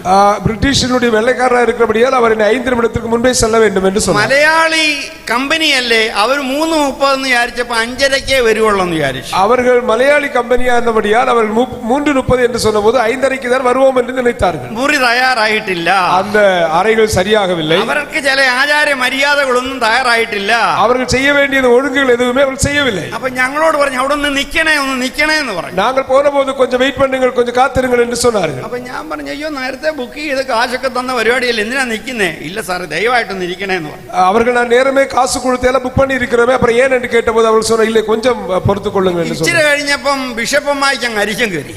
அந்த சற்று கழிந்த உடனே பிஷப்புக்கு ரொம்ப கோபம் வந்தது. അവര് പറഞ്ഞു നമുക്ക് നമ്മുടെ മുറി പോകാമെന്ന് പറഞ്ഞു. நாம் அறைக்கு செல்வோம் என்று சொன்னார்கள். അപ്പൊ ഞാൻ പറഞ്ഞു, മാം ഇച്ചിരി വെയിറ്റ് ചെയ്യണം. அந்த மேம்படுத்தின கொஞ்சம் பொறுத்திருங்கள் என்று சொன்னார். അപ്പോ എന്നോട് ഈ കൗണ്ടറുകാർ പറഞ്ഞു, സാറേ ഫ്രഷ് കരിക്ക് ഇവർക്ക് വെട്ടി കൊടുത്തിട്ടേ മുറി കൊണ്ടുപോകുള്ളൂ, കരിക്ക് ഫ്രഷ് ആയിട്ട് പറിക്കാൻ തെങ്ങ കയറിയേക്കാം, ഒന്ന് വെയിറ്റ് ചെയ്യണമെന്ന് പറഞ്ഞു. அவர்கள் சொன்னார், சார் கருக்கு வெட்டணும், இளநீர் வெட்டணும், அதனால வெட்டி உங்களுக்கு கொடுத்து தான் கொண்டு போகணும் அப்படின்னு சொன்னாங்க. അപ്പൊ മദാമ പറഞ്ഞു കരിക്കങ്ങ് മുറി കൊടുത്തയച്ചേക്കാൻ പറഞ്ഞു. அவங்க சொன்னாங்க, அதாவது அந்த இளநீர் அந்த அறைக்கு கொடுத்து விடுங்கள். മദാമ എഴുന്നേറ്റു. அந்த அவர்கள் எழுந்தார்கள். അപ്പൊ കൗണ്ടറിൽ സ്ത്രീ എയർ ഹോസ്റ്റസ് പറഞ്ഞ പോലെ പറഞ്ഞു, സിറ്റ് ഡൗൺ എന്ന് പറഞ്ഞു. அந்த கவுண்டர்ல இருந்தது அந்த சிஸ்டர் சிட் டவுன் என்று சொன்னார்கள். മദാമ പറഞ്ഞു ക്യാൻസൽ ചെയ്യിച്ചു വീട്ടിൽ പോകാമെന്ന് പറഞ്ഞു. அவர்கள் சொன்னார்கள் கேன்சல் செய்து வீட்டுக்கு போக சொன்னார். ഞാൻ പറഞ്ഞു, അയ്യോ ബിഷപ്പമ്മേ ഒന്ന് ശാന്തമായിരിക്കണേ. நான் சொன்ன பிஷப்பம்மா கொஞ்சம் அமைதியா இருங்கள். അല്ല, ഈ മര്യാദഘട്ട മനുഷ്യർ എന്നോട് സ്കൂളിലെ സാറ് പറയാത്ത പോലെ പറയുന്ന കണ്ടില്ലയോ, സിറ്റ് ഡൗൺ.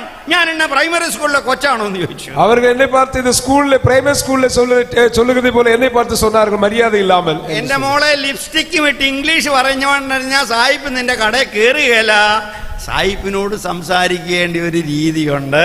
என்னுடைய மகளே, நீ லிப்ஸ்டிக் எல்லாம் போட்டு நீ இங்கிலீஷ் பேசினா ஒன்றும் அவர்கள் ஒத்துக்கொள்வதில்லை, அவர்களோடு பேசக்கூடிய ஒரு முறை இருக்கிறது. ഇതാണ് ക്രിസ്തുവിന്റെ രൂപം ധരിക്കുക എന്ന് പറയുന്നത്. இதுதான் கிறிஸ்துவின் சாயலை தரித்துக் கொள்வது என்று சொல்வது. ചുമ്മാ യൂണിഫോം ഇട്ടോണ്ട് നടന്നാൽ, நாம் அப்படி யூனிஃபார்ம் போட்டுக்கொண்டு நடந்தால், ഞാൻ സ്നാനപ്പെട്ടതാണെന്ന് പറഞ്ഞ് യൂണിഫോം ഇട്ട് പേരും വെച്ചോണ്ട് നടന്നാൽ, நாம் ஞானஸ்நானம் எடுத்து விட்டேன் என்று சொல்லி யூனிஃபார்ம் போட்டுக்கொண்டு நடந்தால், கருத்த புஸ்தகம், വെളുത്ത ഉടുപ്പ്, வெண்மையான வஸ்திரம், വെളുത്ത പാന്റ്, வெண்மையான பேண்ட், മുഖത്ത് മീശയില്ല, முகத்திலே மீசை இல்லை, ഇങ്ങനെ ഗൗരവപൂർവ്വം നടന്നാൽ, இப்படி கௌரவத்தோடு நடந்தால், ആ യൂണിഫോം ഇട്ടാൽ ഒരു പക്ഷേ മറ്റുള്ളവർ ധരിക്കണമെന്നില്ല. நீ அந்த யூனிஃபார்ம் போட்டிருக்கிறதுனாலே மற்றவர்களை உன்னை ஏற்றுக்கொள்ள வேண்டும் என்றில்லை. നമ്മുടെ രീതികൾക്കൊരു വ്യത്യാസം, நம்முடைய முறைகளுக்கு சில மாற்றங்கள் அவசியம். അത് ആർമി കയറി കഴിയുമ്പോ നമ്മളെ അവർ നടക്കാൻ ആദ്യം പഠിപ്പിക്കുന്നേ. ஆர்மியில போன உடனே முதலாவது நம்ம நடப்பதற்கு தான் சொல்லிக் கொடுப்பார்கள். കവാത്ത് ചവിട്ടാൻ പഠിപ്പിക്കും ഇല്ലേ? கவாத் மிதிக்க சொல்லிக் கொடுப்பார்கள். നമ്മൾ പഠിക്കാൻ ഒരു നടക്കുമ്പോ ഒരുത്തൻ വേറൊരുത്തന്റെ കാലെ ചവിട്ടാർ എങ്ങനെ നടക്കാം? ஒருவர் நடக்கும்போது வேறொருத்தருடைய காலில் மிதிக்காமல் எப்படி நடப்பது? അപ്പൊ നമ്മൾ എത്ര പരിശീലിക്കണം? ലെഫ്റ്റ് റൈറ്റ് ലെഫ്റ്റ് പഠിക്കാനായിട്ട്. நாம் இதை லெஃப்ட் ரைட் என்று படிப்பதற்கு எவ்வளவோ முயற்சிகள் எடுக்க வேண்டும். അപ്പൊ വലത്തുകാല് വെക്കുമ്പം ഇടത്തുകാല് വെക്കുമ്പോ വലത്ത് കൈ മുമ്പോട്ടാവും, இடது கால் முன்பாக வைக்கும்போது வலது கை முன்பாக செல்ல வேண்டும். ഇതിന് ഞാൻ കുറെ തല്ല് കൊണ്ടിട്ടുള്ളൂ. நான் இதற்காக அநேக அடி வாங்கி இருக்கிறேன். കാരണം എന്റെ ഇടത്തുകാല് ഇടത്ത് കൈയും കൂടെ പോയിക്കൊണ്ടിരുന്നത്. ஏனென்றால் என்னுடைய இடது கையும் இடது காலும் ஒரே மாதிரி முன்பாக செல்லும். അപ്പൊ ഒരുത്തന്റെ കാല് പുറകോട്ടിരിക്കുമ്പോ എന്റെ മറ്റേ കാല് മുമ്പോട്ട് പോയിരുന്നു. അപ്പൊ അവനിട്ട് ചവിട്ട് കിട്ടും. என்னுடைய கால் முன்பாக போகும்போது அவனுடைய கால் பின்னாக இருக்கும். நான் என்னுடைய கால் கொண்டு அவனை மிதித்து விடுவேன். തമാശന് പറയുമായിരുന്നു, എടാ ഇടി പുറകെ നടന്നാലും കുതികാലെ ചവിട്ടല്ലെന്ന്. அதாவது ஜோக்குக்காக சொல்லுவார்கள், இடி பின்னாடி நடந்தாலும் மிதி கிடைக்கும் என்று. എങ്ങനെ നിക്കണം, இப்படி ஸ்டடியாக நிற்க வேண்டும். എങ്ങനെ നിക്കണം, அப்படி நிற்க வேண்டும். എങ്ങനെ ഇരിക്കണം, எப்படி இருக்க வேண்டும், എങ്ങനെ നടക്കണം, எப்படி நடக்க வேண்டும், ഇതുപോലും അവര് നമ്മളെ കൃത്യമായി പഠിപ്പിച്ചു തരും. இதை கூட அவர்கள் நன்றாக நமக்கு கற்றுக் கொடுப்பார்கள். ഇതങ്ങ് കണ്ടാ വരത്തില്ല, இதையெல்லாம் பார்த்தால் உடனே வராது. ടിവി കണ്ടോണ്ടിരുന്നാ വരത്തില്ല, டிவியிலே பார்ப்பதனாலே வராது. ഇത് നടന്നും ഇരുന്നും ഒക്കെ പരിശീലിക്കേണ്ട വിഷയം. நடந்தும் இருந்து நாம் முயற்சி செய்ய வேண்டும். അതുകൊണ്ട് നമ്മുടെ കേവലം അപ്പിയറൻസ് മാത്രമല്ല, ஆமென், மிக அதாவது நம்முடைய செயல்கள் மட்டுமல்ல, യൂണിഫോം ഇടുന്നത് മാത്രമല്ല, ஆமென், நாம் யூனிஃபார்ம் போடுவது மட்டுமல்ல, നമ്മുടെ മനസ്സുകൾക്ക് நம்முடைய மனதுகளில், ചിന്തകളിൽ ആഗ്രഹങ്ങൾക്ക്, விருப்பங்களுக்கு, ലക്ഷ്യങ്ങൾക്ക്, நோக்கங்களுக்கு, പൊരുത്തത്തിന്, ஆமென், நம்முடைய பொருத்தத்திற்கு, ഇതിനൊക്കെ ഒരു ചേഞ്ച്, വ്യത്യാസം വരേണ്ടതുണ്ട്. இவைகள் எல்லாவற்றிலேயும் ஒரு வித்தியாசம் அவசியமாயிருக்கு. നാം ഒരു ടീമാണെന്ന് അംഗീകരിക്കേണ്ടതായിട്ടുണ്ട്. நாம் ஒரு டீம் என்று நாம் ஏற்றுக்கொள்ள வேண்டியது அவசியம். നാം ഇൻഡിവിജ്വൽ ആയിരിക്കുമ്പോൾ നാം ടീമിന് വേണ്ടിയുള്ളവരാണെന്ന് நாம் മനസ്സിലാക്കേണ്ടതായിട്ടുണ്ട്. தனிமையில் இருக்கும்போது நாம் ஒரு டீமுக்கானவர்கள் என்பதை மறந்துவிடக் கூடாது. ടീം എനിക്ക് വേണ്ടിയും ഞാൻ ടീമിന് വേണ്ടിയും ഉള്ളതാണ്. டீம் எனக்காகவும் நான் டீமுக்காகவும் இருக்கிறேன் என்று சொல்லுது. എന്റെ ടീമിലുള്ളവൻ ഏത് ഭാഷക്കാരനാണേലും അവൻ എന്റെ ടീമിലെ അംഗമാണ്. என்னுடைய டீமிலே எந்த மொழி பேசுகிறவரா இருந்தாலும் அவன் என்னுடைய டீமை சார்ந்தவன். ടീമായാൽ ടീമായിട്ട് കളിച്ചു പഠിക്കണം. டீமா இருந்தால் டீமாக சேர்ந்து விளையாண்டு படிக்க வேண்டும். ടീമാണെങ്കിൽ അതിനൊരു ലീഡർ ഉണ്ട്. டீம் என்றால் அதற்கு ஒரு தலைவர் உண்டு. ആ ലീഡറിനെ മനസ്സിലാക്കിയില്ലേ, അനുസരിച്ചില്ലെങ്കിൽ ടീമിനകത്ത് പ്രതിപക്ഷമായിട്ടിരിക്കാൻ പറ്റത്തില്ല. அந்த டீமனுடைய அதாவது லீடரை புரிந்து கொள்ளாவிட்டால் அந்த டீமிலே அவன் ஐக்கியமாக இருக்க முடியாது. നമ്മുടെ മനസ്സിൽ എന്തൊക്കെയാ കേറിയേക്കുന്നെന്ന് എനിക്കറിയത്തില്ല. நம்முடைய மனதில் என்னவெல்லாம் ஏறி இருக்கிறது என்று எனக்கு தெரியாது. ഒരു ടീമിലാണെങ്കിൽ ടീമിനകത്ത് പ്രതിപക്ഷം പറ്റില്ല. ஒரு டீம் என்றால் அந்த டீமுக்குள்ளே எதிர்க்கட்சி இருக்க கூடாது. ഒരു ടീമാണെങ്കിൽ അന്യോന്യം ഒരു പ്രതിബദ്ധതയുണ്ട്.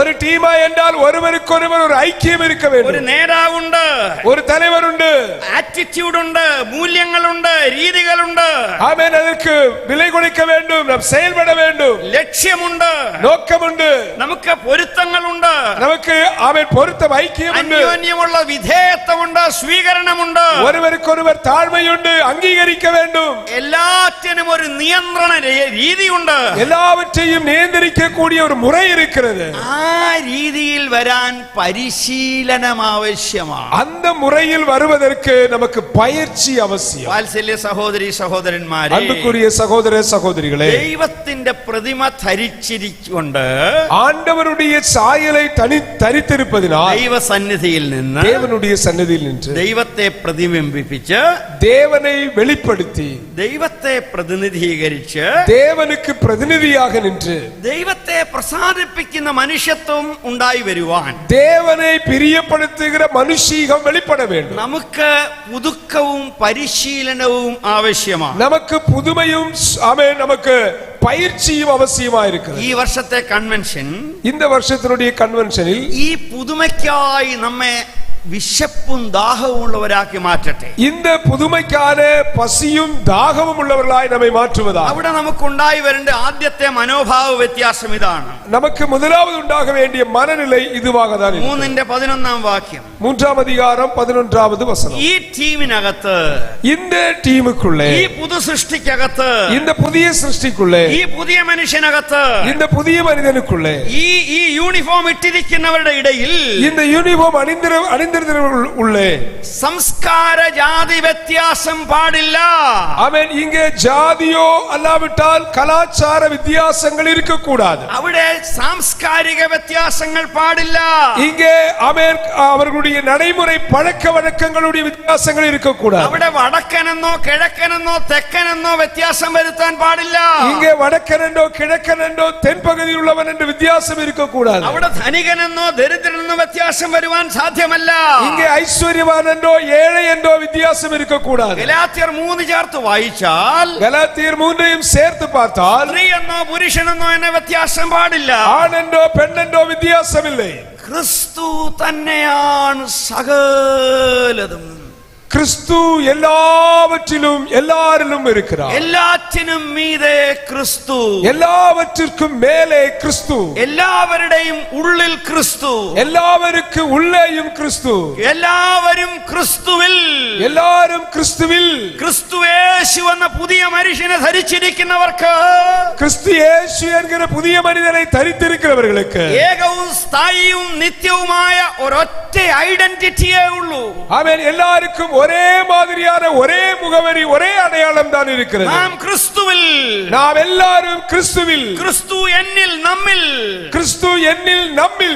യേശു ക്രിസ്തു എല്ലാറ്റിലും എല്ലാമായിരിക്കുന്നു. യേശു ക്രിസ്തു എല്ലാരിലും എല്ലാമുമായിരിக்கிறார். നമ്മളൊരു ഗ്രൂപ്പ് ഫോട്ടോ എടുക്കാന്ന് വിചാരിച്ചു. നാം ഒരു ഗ്രൂപ്പ് ഫോട്ടോ എടുക്കണം എന്ന് வைத்துக்கொள்ளும். ചർച്ചിന്റെ ഗ്രൂപ്പ് ഫോട്ടോ, ചർച്ചിനുடைய ഗ്രൂപ്പ് ഫോട്ടോ എടുക്കണം. മാർത്താണ്ഡം IPC ബഥേലല്ലേ, ബഥനി IPC മാർത്താണ്ഡത്തിന്റെ ആനുവൽ ഗ്രൂപ്പ് ഫോട്ടോ എടുക്കുക. IPC മാർത്താണ്ഡ ബഥനി സഭയുടെ ആനുവൽ ഗ്രൂപ്പ് ഫോട്ടോ കൊണ്ട് എടുക്കണം. ഗ്രൂപ്പ് ഫോട്ടോ അടുത്ത ഞായറാഴ്ച വരുമ്പോൾ ഇങ്ങനെ പൊത്തി ഒട്ടിച്ചു വെച്ചേക്കുക. ഗ്രൂപ്പ് ഫോട്ടോ എടുത്ത് அதை சுவரிலே ஒட்டி வைக்கப்பட்டிருக்கு. നമ്മൾ ആ ഫോട്ടോ ഓർഡർ ചെയ്യുമോ ഇല്ലയോ? നാം அந்த ഫോട്ടോയെ വാങ്ങുവதற்கு വാങ്ങുவோமா இல்லையா? ഞാൻ പറയാം ആരൊക്കെ ഓർഡർ ചെയ്യുമെന്ന്. யாரெல்லாம் ஆர்டர் செய்வீர்கள் என்று நான் சொல்கிறேன். ആരുടെയെല്ലാം മുഖം ഷെയ്ക്കാതെയും കോടാതെ ഇരിക്കുന്ന അവരൊക്കെ ഓർഡർ ചെയ്യും. யாருடைய முகமெல்லாம் அசையாமல் நன்றாக தெளிவாக இருக்கிறதோ அவர்கள் எல்லாரும் ஆர்டர் கொடுப்பார்கள். നിങ്ങളുടെ മുഖം പുറകിൽ മറഞ്ഞു പോയാൽ നിങ്ങൾ മേടിക്കത്തില്ല. உங்களுடைய முகம் ஒரு நபருக்கு பின்னாக மறைந்து இருக்குமேயானால் கண்டிப்பாக நீங்க வாங்க மாட்டீர்கள். അപ്പൊ 50 പേരോ 500 പേരോ ഉള്ള ഒരു ഗ്രൂപ്പ് ഫോട്ടോ കണ്ടാൽ ആദ്യം നമ്മൾ ആരുടെ മുഖമാണ് നോക്കുന്നേ? 50 പേരോ 500 പേരോ ഇരിക്കக்கூடிய அந்த ഗ്രൂപ്പ് ഫോട്ടോയിலே முதலாவது நாம் யாரை தேடுவோம், யாருடைய முகத்தை பார்ப்போம். നമ്മൾ എങ്ങനെ ഇരിക്കുന്നു? നാം எப்படி இருக்கிறோம்? ഭാര്യയുടെ മുഖം ഷെയ്ക്കായി പോയാൽ നിങ്ങൾ മേടിക്കും. നിങ്ങളുടെ മുഖം നല്ല ചിരിയോടുള്ളതാണെന്ന് വരില്ല.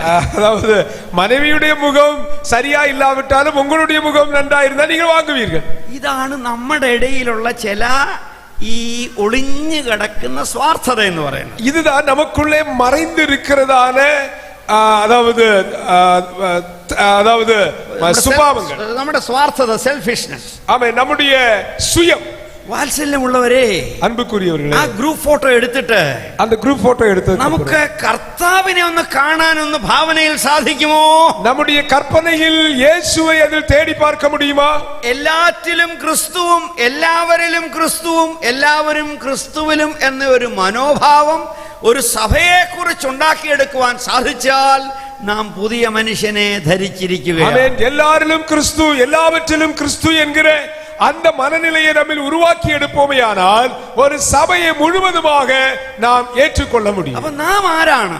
നാം யாராயிருக்கிறோம்? നമ്മുടെ വ്യക്തിത്വം എന്ന് പറയുന്നത് ക്രിസ്തുവേശുവിൽ എന്നുള്ളതും യേശു ക്രിസ്തു നമ്മിൽ എന്നുള്ളതും ആയിത്തീരണം. நம்முடைய தனித்துவம் என்று சொல்வது இயேசு கிறிஸ்துவில் நாமும் நம்மில் இயேசு கிறிஸ்துவும் என்பதாக இருக்க வேண்டும். നമുക്ക് ഈ ക്രിസ്തുവിന്റെ രൂപത്തെ കുറിച്ച് അല്പം കൂടെ ഇന്നും വൈകിട്ടും നാളെയൊക്കെ ഇന്ന് വൈകിട്ടും കൂടെ ചിന്തിക്കാനായിട്ട് ഇടയായിത്തീരും. இயேசு கிறிஸ்துவுடைய சாயலை குறித்து இன்று பகலும் இரவும் கூட நாம் தியானிக்க போகிறோம். അപ്പൊ യേശു ക്രിസ്തുവിന് നിരക്കാത്ത പഴയ മനുഷ്യനെ ഉരിഞ്ഞു കളയുന്ന ഭാഗത്തേക്ക് നമുക്ക് ഇനി ഒന്ന് വരാം. இயேசு கிறிஸ்துவுக்கு விருப்பமில்லாத பழைய மனிதனை களைந்து போட வேண்டிய பகுதியை நாம் பார்ப்போம். യേശു എന്തിനാണ് ഉരിഞ്ഞു കളഞ്ഞേക്കുന്നത്?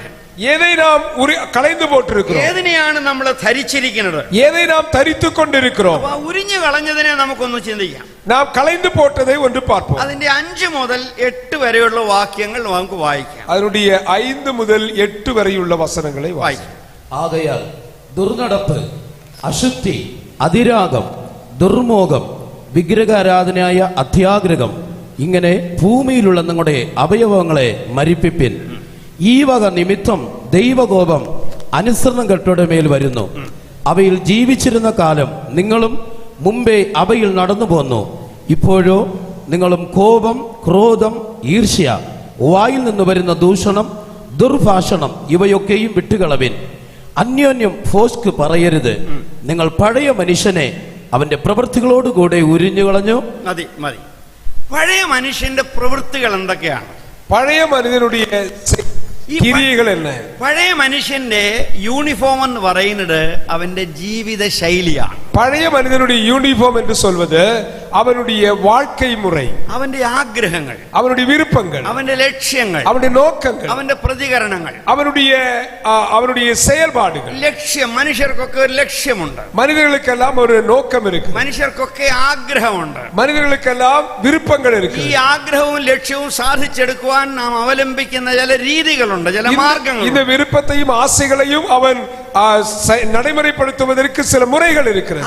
അതിന്റെ ബന്ധത്തിൽ അപ്പോസ്തലനോട് പറയുന്നത്, അതോടുള്ള തുടർന്ന് അപ്പോസ്തലനാകിയ പൗൽ ഇങ്ങനെ சொல்லுது, ചില ആഗ്രഹങ്ങളുടെയും രീതികളുടെയും മേൽ ദൈവത്തിന്റെ കോപം വരുന്നു. ചില വിരുപ്പങ്ങളിൻ മേൽ ആശകളിൻ മേൽ ദേവനുடைய കോപം വരുகிறது. 6-ാം വാക്യം നോക്കി, ഇവ മൂലമാകുന്നല്ലോ അനുസരണമില്ലാത്തവരുടെ മേൽ ദൈവകോപം വന്നു ചേരുന്നത്.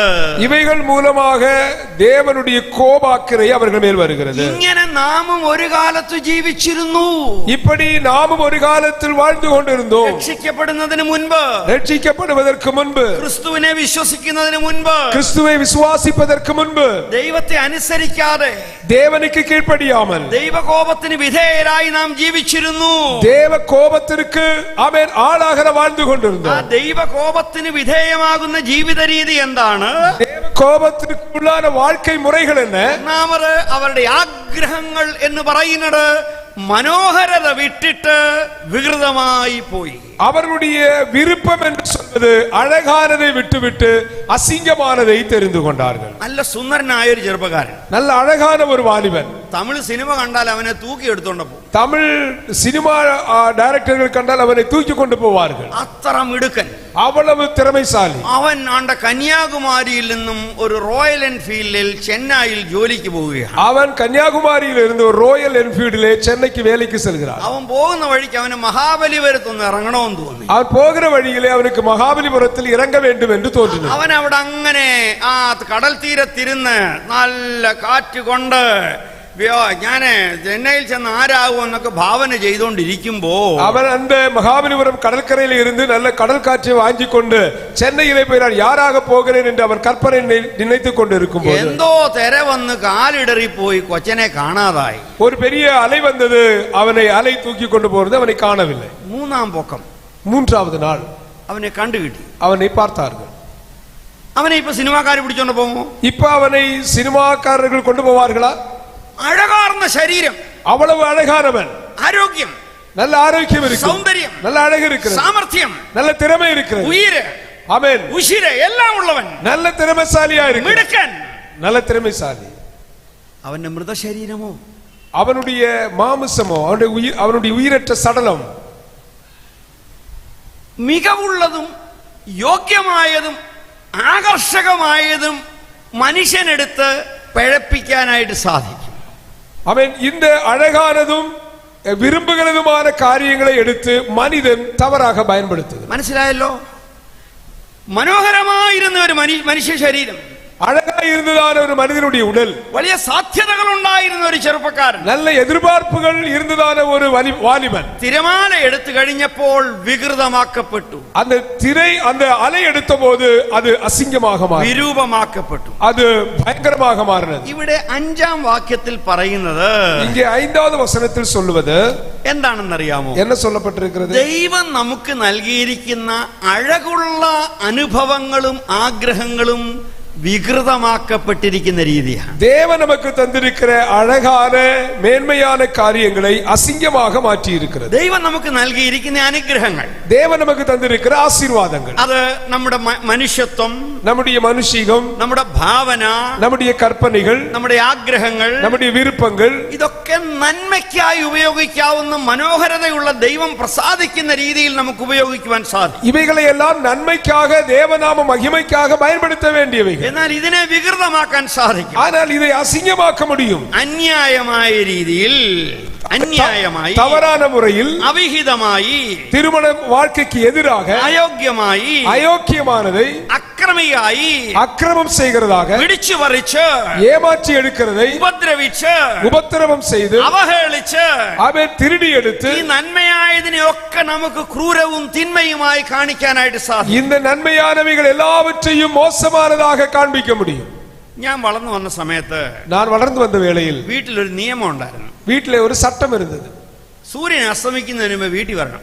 சூரியன் மறைவதற்கு முன்பாக வீட்டுக்கு வர வேண்டும். നീ കളിക്കാൻ പോക്കോ, സൂര്യൻ അസ്തമിക്കുന്നതിന് മുമ്പ് വീട്ടിൽ நீ വരണം. விளையாட போ, ஆனால் சூரியன் மறைவதற்கு முன்பு வீட்டுக்கு வர வேண்டும். അന്ന് ഞാൻ ചോദിക്കാം, അമ്മ എന്തിനാ ഈ വലിയ പട്ടാള നിയമം? ഞാൻ പട്ടാള സ്കൂളിൽ നിന്ന് വീട്ടിൽ വന്നു കഴിയുമ്പോ പിന്നെ വീട്ടിൽ എന്തിനാ ഈ പട്ടാള നിയമം?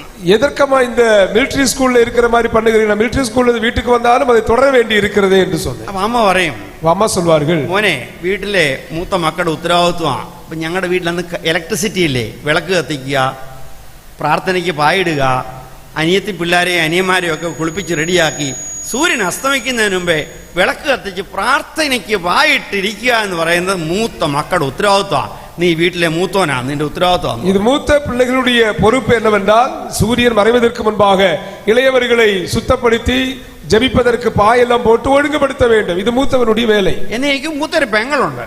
எனக்கு மூத்த ஒரு சகோதரி உண்டு. എന്റെ പെങ്ങൾക്ക് ഒരു എക്സ്കർഷന് പോകണമെന്ന് വരികിൽ, என்னுடைய சகோதரிக்கு ஒரு வெளியே போக ഒരു வேண்டுமானால், ക്യാമ്പിന് ஒரு പോകണമെങ്കിൽ கேம்புக்கு செல்ல வேண்டுமானால் എന്റെ പെങ്ങളെ തന്നെ വിടത്തില്ല.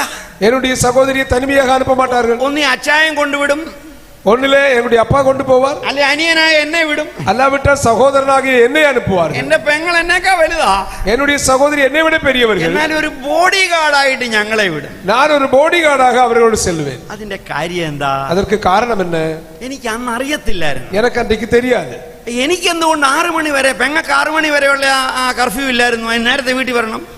சகோதரிக்கு 6 மணி வரைக்கான நேரம் இல்லை, அவள் அதற்கு முன்பே வீட்டுக்கு வர வேண்டும். കാര്യം എന്താ? ஏனென்றால் നമ്മുടെ നാട്ടിൽ കുഞ്ഞുങ്ങൾക്ക് സ്കൂളിൽ പോലും ഇപ്പൊ സ്വൈര്യമായിട്ട് പോകാൻ മേലാത്ത കാലമല്ലേ? நம்முடைய பிள்ளைகள் ஸ்கூலுக்கு கூட இப்பொழுது சமாதானமாய் போக முடியாத ஒரு காலகட்டத்தில் நாம் வந்திருக்கிறோம். നമ്മൾ സ്കൂളിന്റെ ബസ് കയറ്റി വിട്ടേച്ച് ആ മണിയടിക്കുന്ന കുഞ്ഞിനെ ഇറക്കി വിടണേ.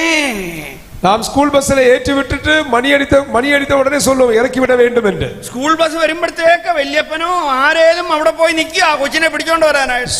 ஸ்கூல் பஸ் வரும்போது நம்முடைய தாத்தா அல்லாவிட்ட பொறுப்பானவர்கள் அங்கே போய் நின்று அந்த குழந்தையை அழைத்துக் கொண்டு வருவோம். ഞാൻ സ്കൂളിൽ പോയപ്പോ എന്നെ ആരും കൈ പിടിച്ചോണ്ടൊന്നുമല്ല പോയത്, ഞങ്ങൾ കൂട്ടുകാർ കൂടിയാ പോയത്. நான் ஸ்கூலுக்கு போகும்போது என்னை யாரும் கரங்களை பிடித்துக் கொண்டு செல்லவில்லை, தனிமையாக நண்பர்களோடு சேர்ந்து ഇന്ന് செல்வேன். സ്കൂളിൽ പോയച്ച് വരുന്നവനെ വല്ലവനും കാറാ റാഞ്ചിക്കൊണ്ട പോകുമ്പോ നമുക്ക് പേടിയാ. இன்றைக்கு ஸ்கூலுக்கு போய் திரும்பி வருகிறவர்களை கார்ல யாராவது திருடி கொண்டு போவார்கள் என்று பயம். എന്താ ഞാൻ ഈ പറയുന്ന എന്റെ കാര്യം? நான் இவைகளை சொல்வதற்கு காரணம் என்ன?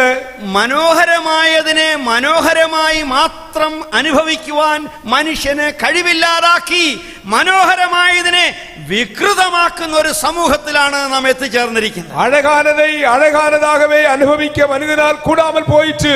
அழகானவைகளை அசிங்கமானதாக மனிதன் மாற்றிக் നമ്മെ கொண்டிருக்கிறான். സ്ത്രീ പുരുഷന്മാരാക്കിയത് ദൈവത്തിന്റെ ബുദ്ധിയും വിവേകവും കൃപയും ദാനവും സ്നേഹവുമാണ്. நம்மை ஆண் பெண்ணாக தேவன் உருவாக்குற தேவனுடைய கிருபையும் தேவனுடைய அன்பும் தேவனுடைய தானமுமாக இருக்கிறது. നമുക്ക് കുടുംബങ്ങളെ തരുന്നത് ദൈവത്തിന്റെ കരുണയും സ്നേഹവും ഇഷ്ടവും നന്മയുമാണ്. தேவன் நமக்கு குடும்பங்களை தந்தது தேவனுடைய இரக்கமும் தேவனுடைய அன்பும் தேவனுடைய தயவுமாய் இருக்கிறது. എല്ലാവരും ദൈവത്തിന്റെ നന്മയെ നന്മമായി മാത്രം അനുഭവിച്ചെന്നൊരികിൽ ഈ ലോകം എന്നേ സ്വർഗമായി തീരുമായിരുന്നു. எல்லாரும் தேவன் தந்த நன்மைகளை நன்மைக்காக மட்டும் அனுபவித்திருப்பார்களேயானால் இந்த பூமி பரலோகமாக மாறி இருக்கும். എന്നാൽ എന്താണ് നടക്കുന്നത്? ஆனால் என்ன நடைபெறுகிறது? നമ്മുടെ തെരുവുകളിൽ എന്താണ് നടക്കുന്നത്? தெருக்களில் என்ன நடைபெறுகிறது? നമ്മുടെ സ്കൂളിലും കോളേജിലും എന്താണ് നടക്കുന്നത്? நம்முடைய ஸ்கூல்களிலும் காலேஜ்களிலும் என்ன நடைபெறுகிறது? നമ്മുടെ ധ്യാന കേന്ദ്രങ്ങളിൽ എന്താണ് നടക്കുന്നത്? நம்முடைய தியான கேந்திரங்களில் என்ன நடைபெறுகிறது? ഇവിടുത്തെ ആശ്രമങ്ങളിൽ എന്താണ് നടക്കുന്നത്? உங்கள் ஆசிரமங்களில் என்ன நடைபெறுகிறது? അവിടെ ആത്മീയതയുടെ മറവിൽ, ബുദ്ധിജീവിയുടെ മറവിൽ, സ്വാതന്ത്ര്യത്തിന്റെ മറവിൽ നടക്കുന്നത് അശ്ലീലതയാണ്. ஆமென். அங்கே ஆமென் ஸ்தோத்திரம். மதத்தினுடைய பெயரில் ஆவிக்குரிய காரியங்களுடைய மறைவிலே அங்கே நடைபெறுகிறது என்னவென்றால் அது தேவனுக்கு பிரியமில்லாத காரியம். 5-ാം വാക്യം നോക്കിക്കേ. 5-ാമത്തെ വാക്യത്തിലേക്ക് വന്നേ. 5வது വചനത്തിൽ അശുദ്ധിയുണ്ട്, വൈകാരികമായ നിയന്ത്രണമില്ലായ്മയുണ്ട്, അടിമത്തമുണ്ട്, ദുരാഗ്രഹമുണ്ട്, അത്യാഗ്രഹമുണ്ട്. ஆமென். நாம் இங்கே பார்க்கும்போது இங்கே கோபம், மூர்க்கம், இனியும் பொருளாசை, விக்கிரகாராதனை இப்படிப்பட்ட எல்லாம் அங்கே இருக்கிறது. പക്ഷേ അതിന് മുമ്പ് ചിലതൊക്കെ ഉണ്ടല്ലോ, അശ്ലീലത, അശുദ്ധി, വിഭചാരം, ലൈംഗികമായ അശുദ്ധം, വളരുതായ്മ, അതൊക്കെ എഴുതിയിട്ടില്ലേ? விபச்சாரம், அசுத்தம், மோகம், துர்ச்சை, விக்கிரகாராதனை. അഞ്ചാം വാക്യം ഒന്ന് വായിച്ചേ.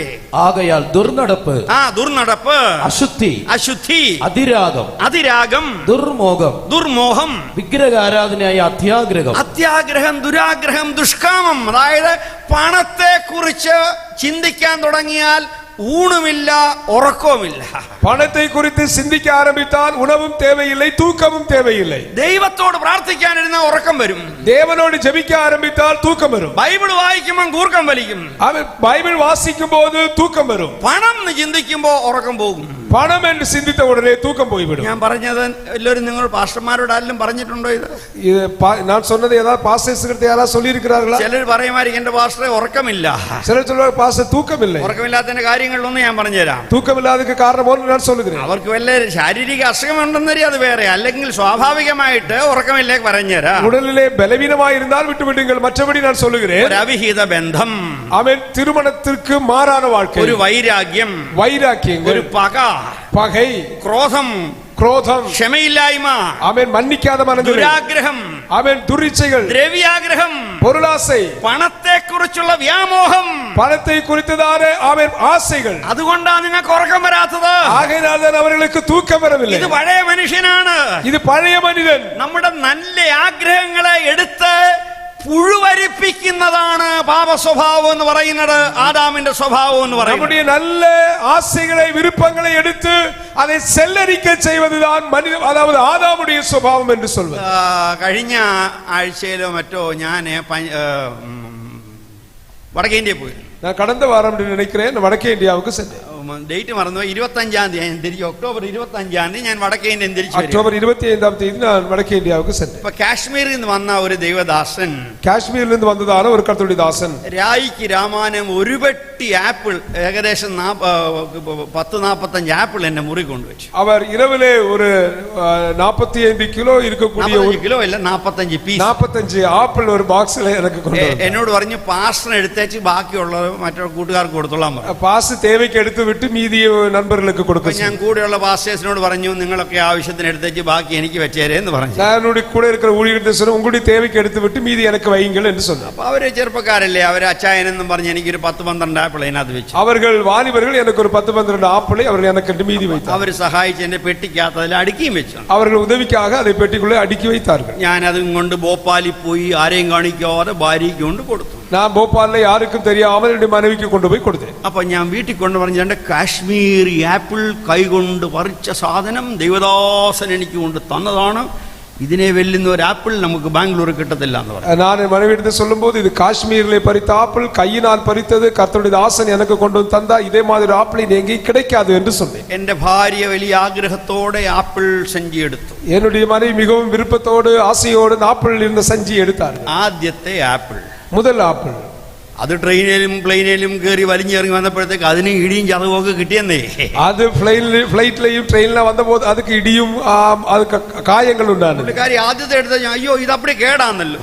முதலாவது ஆப்பிளை எடுத்து பார்த்து விட்டு சொன்னார்கள், இது கேடா இருக்கிறது. നീ ആ തൊലി ഒന്ന് ചെത്തി നോക്കിക്കുക, ചിലവൻ തൊലിപ്പുറത്ത് മാത്രമേ ഉള്ളൂ. நான் சொன்னேன், நீ அந்த தொலியை செத்தி பாரு, ஒருவேளை உள்ளே நன்றா இருக்கும் என்று. പുള്ളിക്കാരി അത് കീറി എന്നെ കാണിച്ചു, പുഴുവില്ലെന്ന് മാത്രമേ ഉള്ളൂ, ആകപ്പാടെ കേടാന്ന്. அவர்கள் அதை அறுத்து எடுத்து காண்பித்தார்கள், புழு இல்லை, மொத்தம் கேடாக இருந்தது. ഞാൻ പറഞ്ഞു, ഒരു ഡസൻ ആപ്പിളിനകത്ത് ഒരെണ്ണം പോയാൽ ബാക്കി 11 ഇല്ലേ നോക്കാൻ പറഞ്ഞു. ஒரு டசன் ஆப்பிளிலே ஒரெண்ணம் போனால் மீதி 11 இருக்கிறது அல்லவா. ആപ്പിൾ ആപ്പിൾ ஆப்பிள் മനോഹരം, அழகானது, കാണാൻ നല്ലത്, பார்ப்பதற்கு அழகானது, തിന്നാൻ രുചിയുള്ളത്, புசிப்பதற்கு சுவை, ആരോഗ്യത്തിന് നല്ലത്, ஆரோக்கியத்திற்கு நல்லது. ഹവ്വ അമ്മച്ചി കണ്ടതുപോലെ ഞാൻ ആപ്പിളിനെ കൊണ്ട് വന്നത്. அந்த ஏவாள் பாட்டி பார்த்ததை போன்றுதான் நான் அந்த ஆப்பிளை பார்த்து கொண்டு வந்தேன். പക്ഷെ ആപ്പിൾ എന്റെ ഭാര്യ മുറിച്ചു നോക്കിയപ്പോൾ, ஆனால் ஆப்பிளை என்னுடைய மனைவி அதை அறுத்து பார்த்தபோது, കുറ്റിയിലിടാനേ സാധിക്കും. அது குப்பத்தொட்டியிலே போடுவதற்கு தான் அது முடியும். നല്ല സാധനങ്ങൾ, நல்ல பொருட்கள் ചിലപ്പോൾ ഞെക്ക് കൊള്ളുമ്പോഴും അമരുമ്പോഴും അതിന് അനുകൂലമായ സാഹചര്യം ഇല്ലെങ്കിലും ചീഞ്ഞു പോകാൻ ഇടയുണ്ട്. ஒருவேளை அதற்கு அடிபடும் போது அதற்கு அனுகூலமான சூழ்நிலை இல்லாதிருக்கும் போது அது கெட்டு போக வாய்ப்பு. സഹോദരി സഹോദരന്മാരെ, சகோதர சகோதரிகளே, നമുക്ക് ദൈവം തന്നിരിക്കുന്ന ലൈംഗിക വികാരങ്ങൾ, ஆண்டவர் நமக்கு தந்திருக்கிறதான உணர்வுகள், നമ്മുടെ പുരുഷത്വം, நம்முடைய புருஷத்துவம், നമ്മുടെ സ്ത്രീത്വം എന്ന് പറയുന്നത്, நம்முடைய பெண்மை என்று சொல்வது, സ്നേഹിക്കുവാനും സ്നേഹം കൊടുക്കുവാനും പകരുവാനും സ്വീകരിക്കുവാനും ദൈവം തന്നിരിക്കുന്ന പ്രാപ്തി. பெண்மையும் ஆண்மையும் என்று சொல்வது அன்பு கொடுக்கவும் அன்பை பெற்றுக்கொள்வதற்கும் தேவன் தந்திருக்கிற ஒன்று. അത് ദൈവത്തിന്റെ ദാനമാണ്. அது தேவனுடைய தானமாயிருக்கிறது. ദൈവം ഒരിക്കലും വിഷം നമുക്ക് തരത്തില്ല. ஆண்டவர் ஒரு நாள் விஷத்தை நமக்கு தருவதில்லை. ദൈവം നല്ലത് മാത്രമേ തരത്തുള്ളൂ. ஆண்டவர் நன்மையானதை மட்டுமே தருவார். ദൈവം തന്ന ജീവന്റെ അനുഗ്രഹങ്ങളിൽ ഒന്നാണത്. அவன் தேவன் நமக்கு தந்திருக்கிற ஜீவனின் ஆசீர்வாதம் அவைகள். നമ്മുടെ കണ്ണുകൾ, நம்முடைய கண்கள் കാഴ്ചയുള്ള കണ്ണാണ്, എന്തെല്ലാം കാണാൻ സാധിക്കും. அவன் பார்க்க முடிகிற கண்களா இருக்குமே, ஆனால் இவைகளை எல்லாம் பார்க்கலாம். നമ്മുടെ നാവുകൾ, நம்முடைய நாவுகள் എത്ര നല്ല രുചികൾ വൈഭവങ്ങൾ അനുഭവിക്കാൻ സാധിക്കും. எவ்வளவு ருச்சியான உணவுகளை ருசித்து பார்க்க முடியும். നമ്മുടെ കാതുകൾ, நம்முடைய காதுகள் എത്ര മനോഹരമായ സ്വരങ്ങൾ കേൾക്കുവാൻ സാധിക്കും. எவ்வளவு அழகான இனிமையான பாடல்களை கேட்க முடியும். നമ്മുടെ അധരവും നമ്മുടെ വായും കൂടെ ചേർന്ന് കഴിയുമ്പോൾ, நம்முடைய நாவும் நம்முடைய வாயும் சேரும் போது എത്ര ഭംഗിയായി പാടുവാനും സംസാരിക്കുവാനും നമുക്ക് സാധിക്കും. எவ்வளவு அழகாக பாடவும் பேசவும் முடிகிறது. ഇതൊക്കെ ദൈവത്തിന്റെ ദാനമാണ്. இவைகளெல்லாம் தேவன் தந்திருக்கிற தானம், ആപ്പിളാണ്, தேவனுடைய தானமாயிருக்கு. എന്നാൽ ഇതിനെ വികൃതമാക്കരുത്, ஆனால் இவைகளை அசிங்கமாக்குவது, അന്യായമാക്കരുത്, அவன் அநியாயமாக்குவது, അയോഗ്യമാക്കരുത്, அயோக்கியமானதாய் மாற்றக்கூடாது. 45 ആപ്പിൾ പഴങ്ങൾ, 45 ஆப்பிள் பழங்கள். പാസ്റ്റർ തലേന്ന് രാത്രി വേറൊരുത്തിന്റെ പറമ്പിൽ കയറി പറിച്ചതാണല്ലോ. பாஸ்டர் முதல் நாள் வேறொருவருடைய இடத்திலே போய் பறித்து கொண்டு வந்ததா இருக்குமே. ஆனால் എന്റെ ബാംഗ്ലൂരിലെ ഒരു വീടിന്റെ മുമ്പിൽ മുല്ലച്ചെടി ഉണ്ടായിരുന്നു. என்னுடைய பெங்களூர்ல என்னுடைய வீட்டுக்கு முன்பாக முல்லை செடி இருந்தது. മുല്ലപ്പൂ ഒരിക്കലും എനിക്ക് കിട്ടത്തില്ല. அந்த மல்லிகை பூ எனக்கு ஒரு நாளும் கிடைக்காது. ഒരു 3:30-4 മണിക്ക് ഉണർന്നു കഴിയുമ്പോൾ നല്ല മുല്ലപ്പൂവിന്റെ മണം കിട്ടും. 3-4 மணிக்கு எழுந்திருக்கும் போது நல்ல மல்லிகை பூவுடைய வாசனை. വെളുപ്പിനെ നോക്കുമ്പം മുല്ല ഇങ്ങനെ ഷെയ്വ് ചെയ്ത് നിർത്തിയേക്കുക, ഒരു മൊട്ട് പോലും കാണത്തില്ല. காலையில் எழுந்து பார்த்தபோது முல்லை செடி அந்த மல்லிகை பூவை ஷேவ் பண்ணி விட்டது மாதிரி ஒரு பூ கூட இருக்காது. എനിക്ക് ഈ പൂക്കളനെ ഒന്ന് കണ്ടുപിടിക്കണം. இந்த பூவை திருடனை எனக்கு கண்டுபிடிக்க வேண்டும். അപ്പൊ അന്ന് ഈ ഒളിക്യാമറ, ഈ ക്യാമറ ഒക്കെ വരുന്നതിന് മുമ്പാവും ഞാൻ ഈ മുല്ലപ്പൂക്കളനെ ഒന്ന് കണ്ടുപിടിക്കാൻ. அன்றைக்கு கேமரா எல்லாம் வருவதற்கு முன்பு இந்த மல்லிகை பூவை திருடுகிறவனை கண்டுபிடிக்க வேண்டும் என்று நான் கண்டுபிடித்தேன். ഭക്തനായ ഒരു മനുഷ്യൻ, நல்ல பக்தனான ஒரு மனுஷன், നല്ല കോച്ചിന്ന തണുപ്പത്തും ഉള്ളിൽ ഷർട്ട് പോലും ഇട്ടിട്ടില്ല, நல்ல குளிருள்ளதான அந்த நேரத்திலே அவர் வஸ்திரம் கூட அணியாமல், വസ്ത്രത്തിന് പകരം ദേഹത്തെല്ലാം ചാരം പുരട്ടിയേക്കുകയാണ്.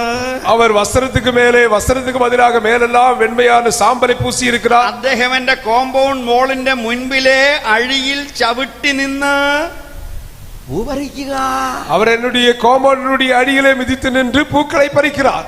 അപ്പോഴാ മനസ്സിലായ അയലത്തെ ദേവന് കൊടുക്കാൻ പുള്ളിക്കാരൻ ഭക്തിയോടെ പറിക്കുന്നതാണ്. அப்பொழுதுதான் புரிந்து கொண்டேன், அருகில் உள்ளதான தேவனுக்கு கொடுக்க அவர் பக்தியோடு திருடுகிறார். നീ കട്ടോണ്ട മുല്ലപ്പൂവും കട്ടോണ്ട ആപ്പിളും കൊണ്ട് സഭായോഗത്തിന് സ്വോത്രാഴ്ച ഇടുകയാണെന്നുവരികിൽ അത് വിശുദ്ധമല്ല. அவன் நீ திருடின ஆப்பிளையும் திருடின மல்லிகை பூவையும் கொண்டு வந்து பரிசுத்த ஆராதனைகளை காணிக்கை போடுவாயானால் அது பரிசுத்தமானதல்ல. ആപ്പിളിന് മനോഹരിതയും അനുഗ്രഹവും വിശുദ്ധിയും വരുന്നത് അത് നേരോടെ കൃഷി ചെയ്തതോ നേരോടെ വാങ്ങുന്നതോ ആകുമ്പോഴാണ്. ശരിയോ തെറ്റോ? அவன் ஆப்பிளுக்கு அழகும் அதற்கு அவன் மகிமையும் உண்டாகிறது எப்பொழுது என்றால் அதை உண்மையாகவே விவசாயம் செய்து கொண்டு வந்து கொடுப்பதனாலே. അതിനൊക്കെ ഒരു വ്യവസ്ഥയുണ്ട്, அதற்கு ஒரு முறை இருக்கிறது. ഇതുപോലെ இதை போன்று സ്ത്രീ പുരുഷ ബന്ധത്തിനൊരു വ്യവസ്ഥയുണ്ട്, ஆண் பெண் உறவிற்கு ஒரு முறை இருக்கிறது, കുടുംബ ജീവിതത്തിന് വ്യവസ്ഥയുണ്ട്, குடும்ப வாழ்க்கைக்கு ஒரு முறை இருக்கிறது, ആഗ്രഹങ്ങൾ തൃപ്തിപ്പെടുത്തുന്നതിന് വ്യവസ്ഥയുണ്ട്, விருப்பங்களை நிறைவேற்றுவதற்கு ஒரு முறை இருக்கிறது. ആഗ്രഹങ്ങൾ തൃപ്തിപ്പെടുമ്പോൾ സ്വർഗത്തിലെ ദൈവത്തിനൊരു സന്തോഷം ഉണ്ടാകണം. உன்னுடைய விருப்பங்கள் நிறைவேறும் போது பரலோகத்தில் இருக்கிற தேவனுக்கு மகிமை உண்டாக வேண்டும். ആഗ്രഹങ്ങളുടെ പൂർത്തീകരണം ദൈവ കോപം വിളിച്ചു വരുത്തുന്നതായിരിക്കരുത്. உன்னுடைய தேவையை நீ பூர்த்தி செய்வது தேவ கோபத்திற்கு காரணமாய் மாறக்கூடாது. ദൈവകോപം വിളിച്ചു വരുത്തുന്ന ആഗ്രഹങ്ങളുടെ പൂർത്തീകരണം ആദാമിന്റെ പഴയ മനുഷ്യനാണ് അതിനെ ഉരിഞ്ഞു കളയേണ്ടതാ.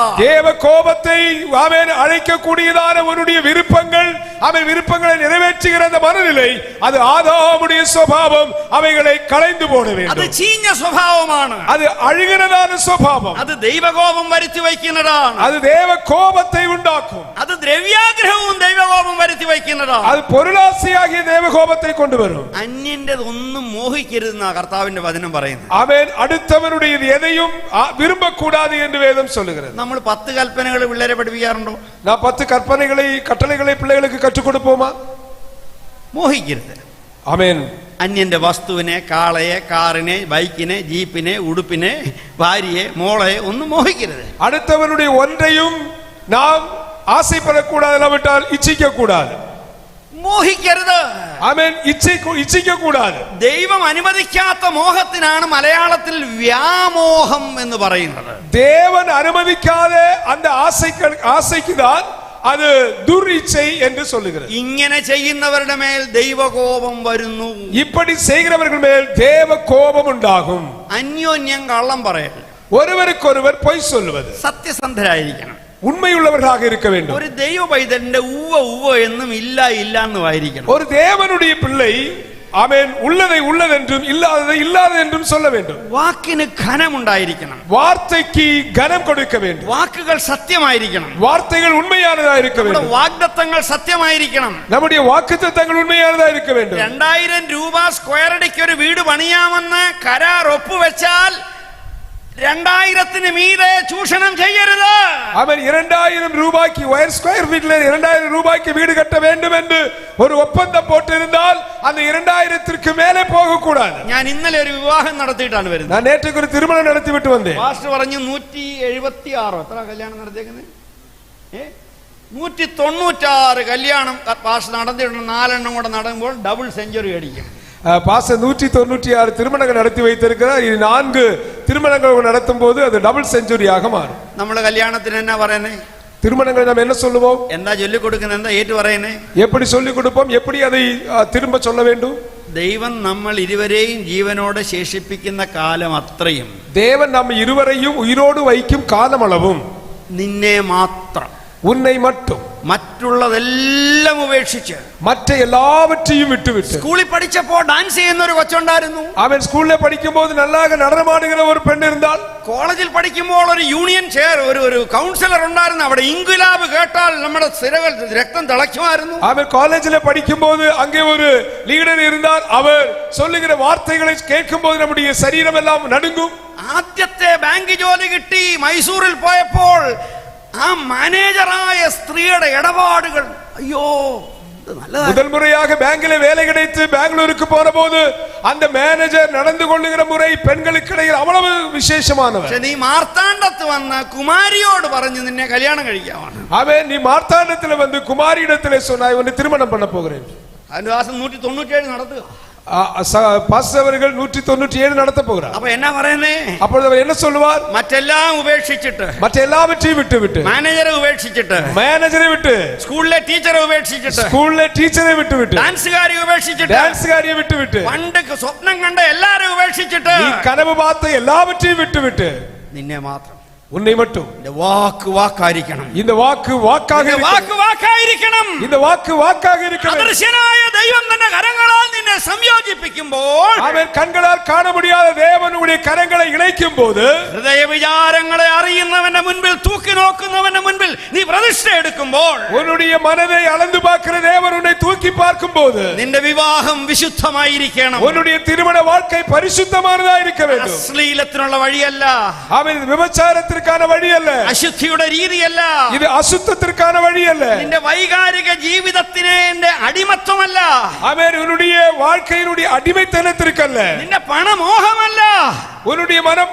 அவன் இச்சைக்காக அல்ல, നിന്റെ കള്ളം പറയുന്ന സ്വഭാവമല്ല, நீ பொய் சொல்லுகிற சுபாவம் அல்ல. ഇതെല്ലാം ഉപേക്ഷിച്ചു കളയണം. இதெல்லாம் விட்டுவிட வேண்டும். പഴയ മനുഷ്യനെ ഉരിഞ്ഞു കളയണം. பழைய மனிதனை களைந்து போட வேண்டும். ക്രിസ്തു എല്ലാറ്റിലും എല്ലാമായിരിക്കണം. கிறிஸ்து எல்லாவற்றிலும் எல்லாமுமாக இருக்க வேண்டும். എന്നിട്ട് അതിന്റെ 9-ാം വാക്യം മുതൽ പറയാ, 10 വാക്യം താഴോട്ടുള്ള വാക്യങ്ങൾ പറയുക.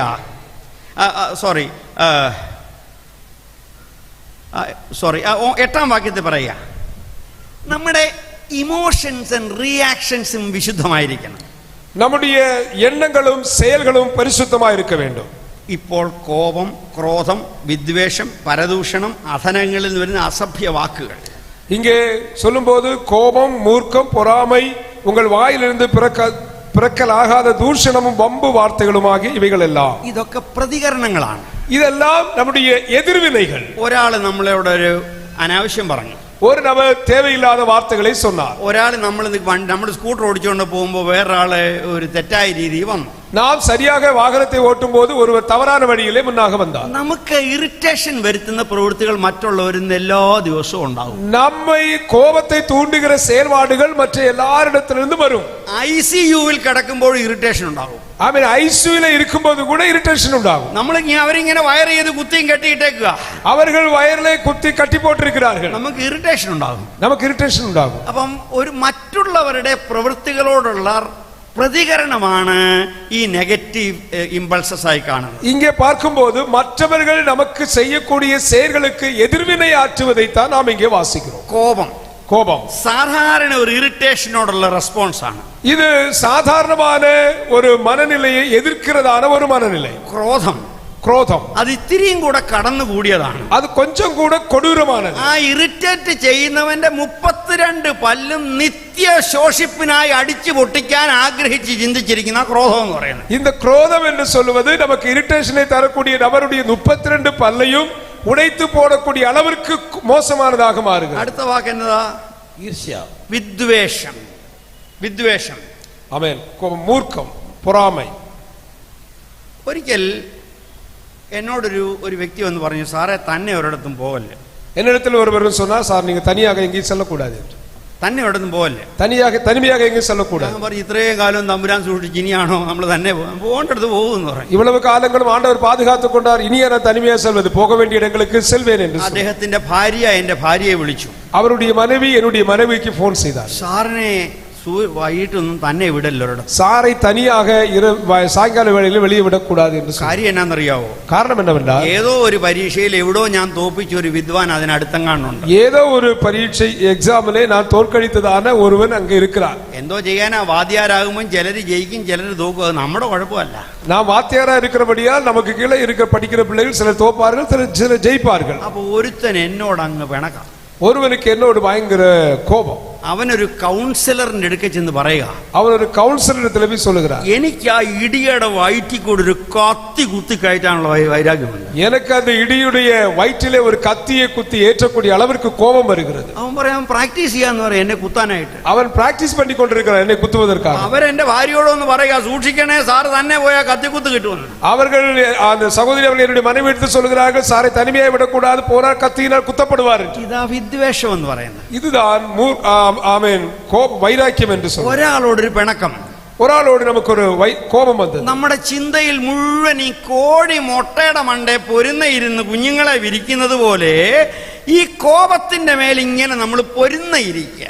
இப்படி நமக்கு ஒரு ஆள் மேல் வைராக்கியம் வருமையானால், கோழி முட்டை போட்டு அதன் மேல் அடைகாத்து இருப்பதை போன்று நம்முடைய கோபத்தின் மேல் நாம் அடைகாத்து கொண்டிருப்போம். കോപത്തെ ഇങ്ങനെ അടയിരിക്കുമ്പോൾ കോഴിക്കുഞ്ഞ് വിരിഞ്ഞു വരുന്നത് പോലെ കോപത്തിന്റെ മേൽ അടയിരുന്ന് വിദ്വേഷം വർദ്ധിച്ചു കഴിയുമ്പോൾ അത് കലാപങ്ങളായി പരിണമിക്കും. அவன் கோபத்தின் மேல் அடையிருந்து கோழி குஞ்சுகள் வருவதை போன்று நம்முடைய கோபத்தின் மேல் நாம் அடை இருக்கும் போது அது வைராக்கியங்களாக, அது வழக்குகளாக வெளியே வரும்.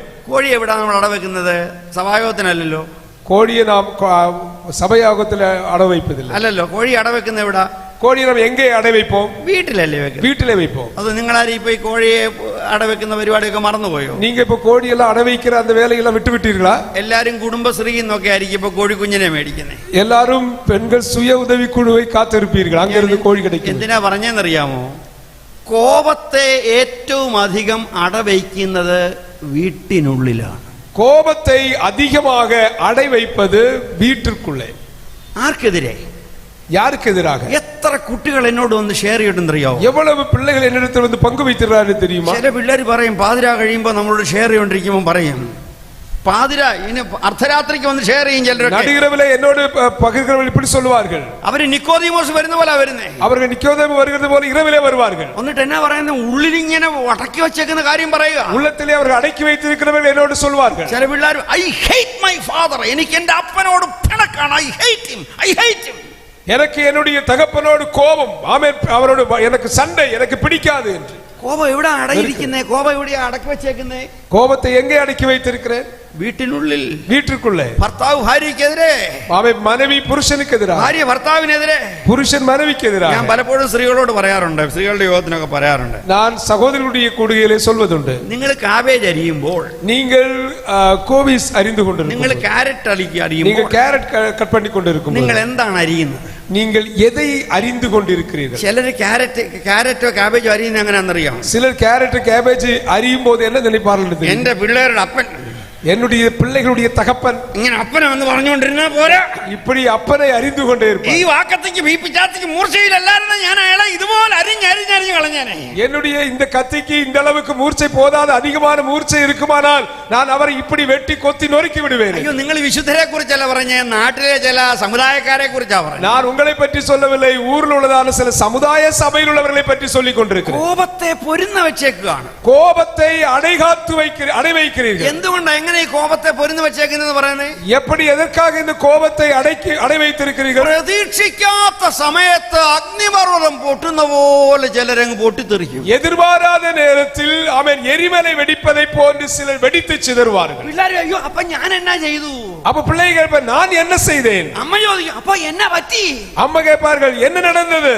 അപ്പൊ നമ്മൾ ചിന്തിക്കും അയ്യോ സൗമ്യ എന്നാ പറ്റി? அப்பொழுது சௌமியா என்ன நடந்தது, என்னாச்சு?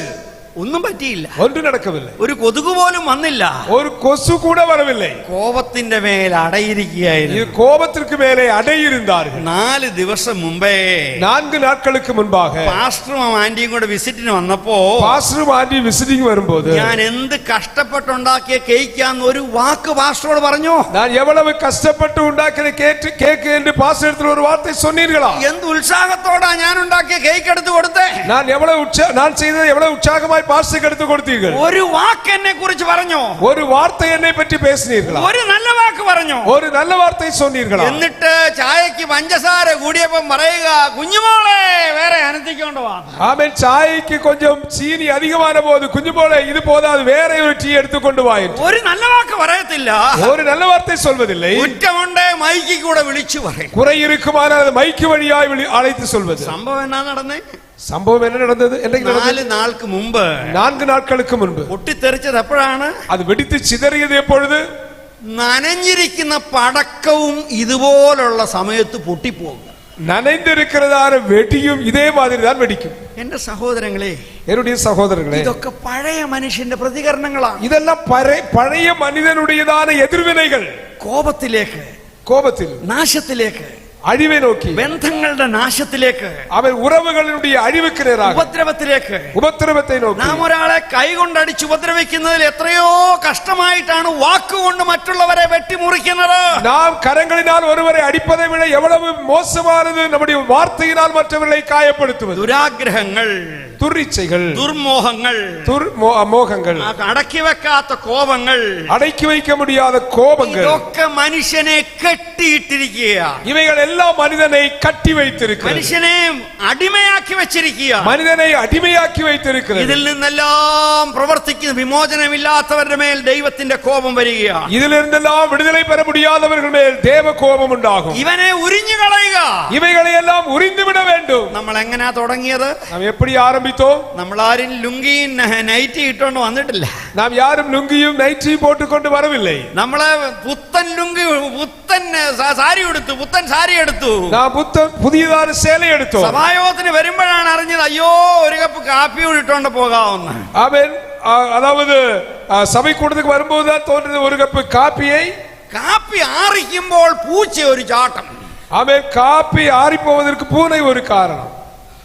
പൂച്ച എങ്ങാണ്ടൊരു പാറ്റായോ എലിയോ എല്ലാം കണ്ട് ചാടിയതാ. பூனை ஒரு பாச்சாயோ ஒரு எலியோ பார்த்து விட்டு சாடினது. പൂച്ച ചാടുമ്പോൾ നമ്മുടെ ദേഹത്ത് തട്ടി ഈ ആറിക്കുന്ന കാപ്പി നമ്മുടെ പുതിയ സാരിയുടെ മണ്ട വീണു. அந்த பூனை அது பிடிப்பதற்காக அது குதித்த போது அந்த பூனை கையில பட்டு அந்த காப்பி நம்ம மேலே சிந்தினது. ആ സാരി എടുത്തോണ്ട് 70 വയസ്സ് കഴിഞ്ഞ അമ്മച്ചി യോഗത്തിന് വരുവോ? அந்த டீ சிந்தினதான அந்த சேலையை உடுத்துக்கொண்டு 70 வயதை தாண்டினதான அம்மச்சி நீங்கள் வருவீர்கள் ஆராதனைக்கு? 17 20 വയസ്സുള്ള കൊച്ചാണ് ക്ഷമിക്കാം. 75 വയസ്സ് കഴിഞ്ഞ അമ്മച്ചി ആ സാരി ഉടുത്തോണ്ട് യോഗത്തിന് വരത്തില്ല. 17 20 വയതാன வாலிபர்களா இருந்தா விட்டு விடலாம். 75 வயதை தாண்டி மாட்டாண்டு அம்மச்சி எப்படி வருவீர்களா? അപ്പൊ താഴെ മോൻ കാർ സ്റ്റാർട്ട് ചെയ്ത് ഓൺ അടിച്ചോണ്ടിരിക്കുക. அவன் மகன் காரை ஸ்டார்ட் பண்ணி விட்டு அவர் ஆன் அடித்துக் கொண்டிருக்கிறார். അമ്മ ഇറങ്ങി വാ, அம்மா சீக்கிரம் வாருங்கள், സീറ്റ് കിട്ടത്തില്ല, இடம் கிடைக்காது, പാർക്കിംഗ് കിട്ടത്തില്ല, அவர் இடம் கிடைக்காது, ചെല്ലുമ്പോഴത്തേക്ക് പ്രൈസ് ആൻഡ് വർഷിപ്പ് കഴിയും, போகும்போது ஆராதனை முடிந்துவிடும். അമ്മച്ചി അലമാരി തപ്പി പുതിയ സാരി ഉടുത്തോണ്ടേ വരത്തുള്ളൂ. அம்மச்சி அலமாரியை தேடி அவர்கள் துணியை எடுத்து உடுத்திக் கொண்டுதான் வருவார்கள். ശരിയോ തെറ്റോ പറഞ്ഞത്? நான் சொல்வது சரியா தவறா? പഴയതിനെ, பழையதை, കറ പിടിച്ചതിനെ, கரையுள்ளதை, കറി പുരണ്ടതിനെ, கரை புரண்டதை, കാപ്പി വീണതിനെ, காப்பி சிந்தினதை, അതിനെ ഉരിഞ്ഞു കളയുക, அதை களைந்து போட வேண்டும். കെട്ടതിനെ ഉരിഞ്ഞു കളയുക.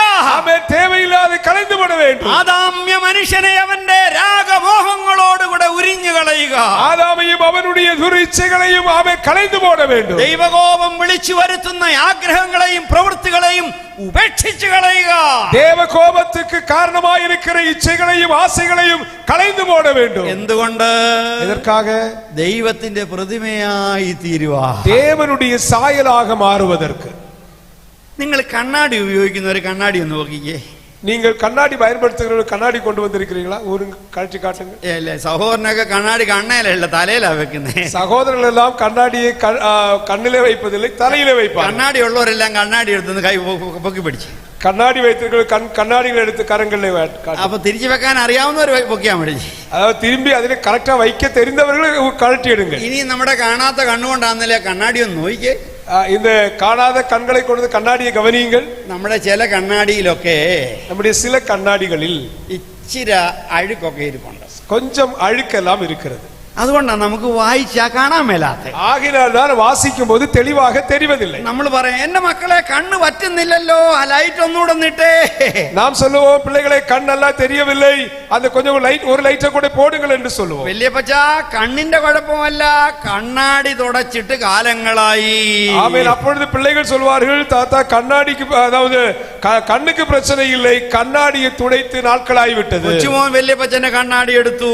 ஆமென். குழந்தை, பேர குழந்தை தாத்தாவுடைய கண்ணாடி எடுத்தது. അവൻ അത് ലെൻസ് ക്ലീനർ ഉപയോഗിച്ച് ഒന്ന് ക്ലീൻ ചെയ്തു.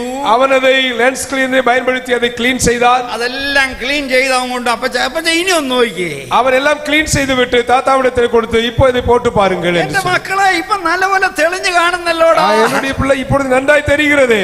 എന്റെ മക്കളെ, നീ എന്നതാടായി കണ്ണാടിയെ കാണിച്ചേ? நீ என்ன செய்தாய்? മനസ്സിലായല്ലോ? புரிந்ததா நான் சொன்னது? നമ്മുടെ കാഴ്ചയ്ക്ക് ചില കുറവുകൾ കണ്ണാടിയിലെ അഴുക്ക് നിമിത്തം വന്നിട്ടുണ്ട്. நம்முடைய பார்வைக்கு சில குறைகள் நம்முடைய கண்ணாடியில் இருக்கிற அழுக்கின் மூலமாய் உண்டாயிருக்கிறது. അഴുക്കും വിഴുപ്പും തുടച്ചു കളയണം. அழுக்கையும் கரைகளையும் துடைத்து விட வேண்டும். പഴയ മനുഷ്യനെ ഉരിഞ്ഞു കളയണം. பழைய மனிதனை களைந்து போட வேண்டும். ഈ ആദാമിനെ ധരിച്ചോണ്ട ക്രിസ്തുവിനെ കാണാൻ സാധിക്കത്തില്ല. இந்த ஆதாமை தரித்துக் கொண்டு கிறிஸ்துவை பார்க்க முடியாது. ദുരാഗ്രഹങ്ങളെ വെച്ചോണ്ട ക്രിസ്തുവിനെ ആസ്വദിക്കുവാൻ കഴിയുകയില്ല. துரிச்சைகளை வைத்துக் கொண்டு இயேசுவை அனுபவிக்க முடியாது. ദുർമോഹങ്ങൾ വെച്ചുകൊണ്ട് അവന്റെ പ്രതിമയായിരിക്കുവാൻ കഴിയുകയില്ല. அவன் துரிச்சைகளை வைத்துக் கொண்டு தேவனுடைய பிரதிநிதியாய் அவர் சாயலாய் இருக்க முடியாது. ഹൃദയത്തിൽ വിശുദ്ധിയില്ലാതെ, இருதயத்தில் பரிசுத்தம் இல்லாமல், മനസ്സിനകത്ത് വിശുദ്ധിയില്ലാതെ, மனதில் பரிசுத்தம் இல்லாமல், പേഴ്സിനകത്ത് വിശുദ്ധിയില്ലാതെ, பர்சிலே பரிசுத்தம் இல்லாமல், ഈ പേഴ്സിനകത്ത് വിശുദ്ധിയില്ലാതെ, பேட்ஸிலே பரிசுத்தம் இல்லாமல், ബാങ്കിനകത്ത് വിശുദ്ധിയില്ലാതെ, பேங்கிலே பரிசுத்தம் இல்லாமல், വസ്തുവിന്റെ പ്രമാണങ്ങൾക്കുള്ളിൽ വിശുദ്ധിയില്ലാതെ, அவனுடைய வஸ்துவினுடைய பிரமாணத்தில் பரிசுத்தம் இல்லாமல் നിനക്ക് ദൈവത്തിന്റെ കണ്ണാടി ആയിരിക്കുവാൻ സാധിക്കത്തില്ല. நீ தேவனுடைய கண்ணாடியாக இருக்க முடியாது. സക്കായി എന്താ ചെയ്തേ? சகேயு என்ன செய்தான்? സക്കായി യേശുവിനൊന്ന് കാണണം. இயேசுவை காண வேண்டும் என்று சகேயு விரும்பினான். ദൈവത്തെയോ ദൈവ പ്രതിമയോ കാണാനല്ല അവൻ ഓടിയത്. தேவனையோ தேவனுடைய சாயலையோ பார்க்க அவன் விரும்பவில்லை. അന്നാട്ടിലെ അത്ഭുതങ്ങൾ ചെയ്യുന്ന നല്ലൊരു പ്രവാചകനെ കാണാനാണ് അവൻ ഓടിയത്. நாட்களிலே அந்த ஊரிலே அற்புதங்களை செய்கிற ஒரு தீர்க்கதரிசியை பார்க்க விரும்பினான். അവൻ അത്തിമരത്തിന് മണ്ടയിൽ കയറി. அவன் அத்திமரத்தின் மேலே ஏறினான். യേശു അവിടെ വന്നു. இயேசு வந்தார். ഇറങ്ങി വരാൻ പറഞ്ഞു. கீழே இறங்கி வா என்று சொன்னார். ഇറങ്ങി വന്നു. இறங்கி வந்தார். ഞാൻ വിചാരിക്കാം, ഞാനായിരുന്നു സക്കായി എന്ന് വരിക, നേരെ ഡിസ്പെൻസറി പോകണം, മരത്തെ കയറാനും അറിയത്തില്ല ഇറങ്ങാനും അറിയാത്തത് കൊണ്ട് നമ്മൾ ഇറങ്ങി വരുന്ന ആ സ്പീഡിൽ നെഞ്ചത്തെ തൊലി എല്ലാം പോയി കാണുവാൻ. நான் சகைவாய் இருந்தால் நாம் இறங்கி வந்த உடனே ஹாஸ்பிட்டலுக்கு சென்றிருக்க வேண்டும். ஏனென்றால் ஏறவும் இறங்கவும் தெரியாமல் வேகமாக இறங்கி சரீரம் முழுவதும் காயங்கள் ஏற்பட்டு ഇറങ്ങി ഓടി വന്നു. உடனே இறங்கி வந்தார். സക്കായിയോട് യേശു പറയാ, சகைவை பார்த்து இயேசு சொன்னார், ഞാൻ നിന്റെ വീട്ടിലോട്ട് വരിക. நான் உன்னுடைய வீட்டிற்கு வருகிறேன்.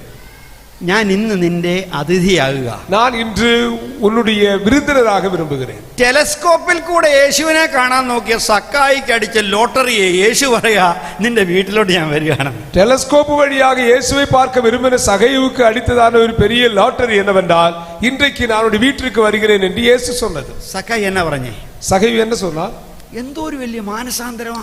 எப்படிப்பட்டதான ஒரு பெரிய மனம் திரும்புதல். പഴയതിനെ അവൻ എങ്ങനെ ഉരിഞ്ഞു കളഞ്ഞേ? பழையவைகளை எப்படி அவர் களைந்து போட்டார்? സക്കായി പറഞ്ഞു, കർത്താവേ, ഞാനൊരു പണം പിരിവുകാരനാണ്, ഞാനൊരു ഇൻകം ടാക്സ് ഓഫീസറാണ്. ஆண்டவரே, நான் அவன் பணம் பிரிக்கிறவன், நான் ஒரு இன்கம் டாக்ஸ் ஆபீசரா இருக்கிறேன். എന്റെ ഉള്ള സ്വത്ത് ഒത്തിരി പിടിച്ചു പറിച്ചെടുത്തതാ.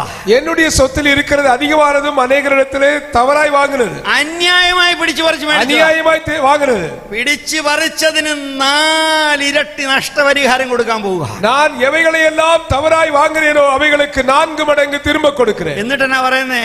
திரும்ப என்ன சொல்லுகிறார்? എന്റെ സ്വത്തിന്റെ പകുതി ഞാൻ ദരിദ്രർക്ക്, என்னுடைய சொத்தில் பாதியை நான் ஏழைகளுக்கு கொடுக்கிறேன். അപ്പൊ ഈ യേശുവിനെ കണ്ടുകൊണ്ട് സക്കായി ധനികനായോ ദരിദ്രനായോ? இது இயேசுவை பார்த்ததினாலே சகையு ஐஸ்வர்யவானாய் மாறினானா, அவன் ஏழையாக மாறினானா? സക്കായിയുടെ കാറ് മാറിയോ? சகையுடைய கார் மாறினதா? സക്കായിയുടെ വീട് മാറിയോ? சகையுடைய வீடு மாறினதா? സക്കായി പുതിയ ക്ലബിൽ മെമ്പർ ആയോ? சகையு கமிட்டியில மெம்பர் ஆனானா? സക്കായിക്ക് എന്താ പറ്റി? சகையுக்கு என்ன நடந்தது? സക്കായിയുടെ സ്വത്ത് നേർ പകുതിയായി. சகையுடைய சொத்து பாதியாய் மாறினது. അന്യായമായി പിടിച്ചു പറിച്ചത് കൊടുത്തേച്ച് அவன் அநியாயமாய் வாங்கினதெல்லாம் கொடுத்து விட்டு, ന്യായമായതിൽ പകുതി കൊടുത്തിട്ട് நியாயமானவைகளில் பாதியை கொடுத்து விட்டு, സക്കായി തീരുമാനിച്ചു, ഞാൻ എന്നെ പോലെ എന്റെ അയൽക്കാരനെ സ്നേഹിക്കും. சகையு தீர்மானித்தான், நான் என்னை போல என்னுடைய அருகிலுள்ளவனை நான் சிநேகிப்பேன். ഞാൻ എന്റെ ദൈവത്തെ എന്റെ വസ്തുവകകൾ കൊണ്ട് സ്നേഹിക്കും. நான் என்னுடைய தேவனை என்னுடைய வஸ்துக்களை கொண்டு நான் கர்த்தரை நேசிப்பேன். സക്കായിയുടെ പേഴ്സിനകത്ത് യേശുവിന്റെ കൈ വന്ന് വീണു. സഖേയുടെ പേഴ്സിലെ യേശുവിന്റെ കൈ പിടിച്ചത്. മരത്തിൽ ഇറങ്ങി കേറിയപ്പോൾ അവൻ വലിയ ധനികനായിരുന്നു. മരത്തിലെ ഏറുന്നപ്പോൾ ഐശ്വര്യവാനായിരുന്നാൻ. വീട്ടിൽ യേശു വന്നു കഴിയുന്നപ്പോൾ യേശുവിന്റെ കൈ അവന്റെ പേഴ്സിനെ തൊട്ട് വിശുദ്ധീകരിച്ചു. വീട്ടിലെ വന്നപ്പോൾ യേശുവിന്റെ കൈ അവരുടെ പർസിലെ തൊട്ട് പരിശുദ്ധപ്പെടുത്തി. അശുദ്ധമായ പഴയതിനെ അവൻ ഉരിഞ്ഞു കളഞ്ഞു. അശുദ്ധമായ പഴയവകളെ അവൻ കളഞ്ഞു പോട്ടാൻ. ക്രിസ്തുവിനെ അവന്റെ പേഴ്സിന്റെ മേൽ അവൻ ആവഹിച്ചു.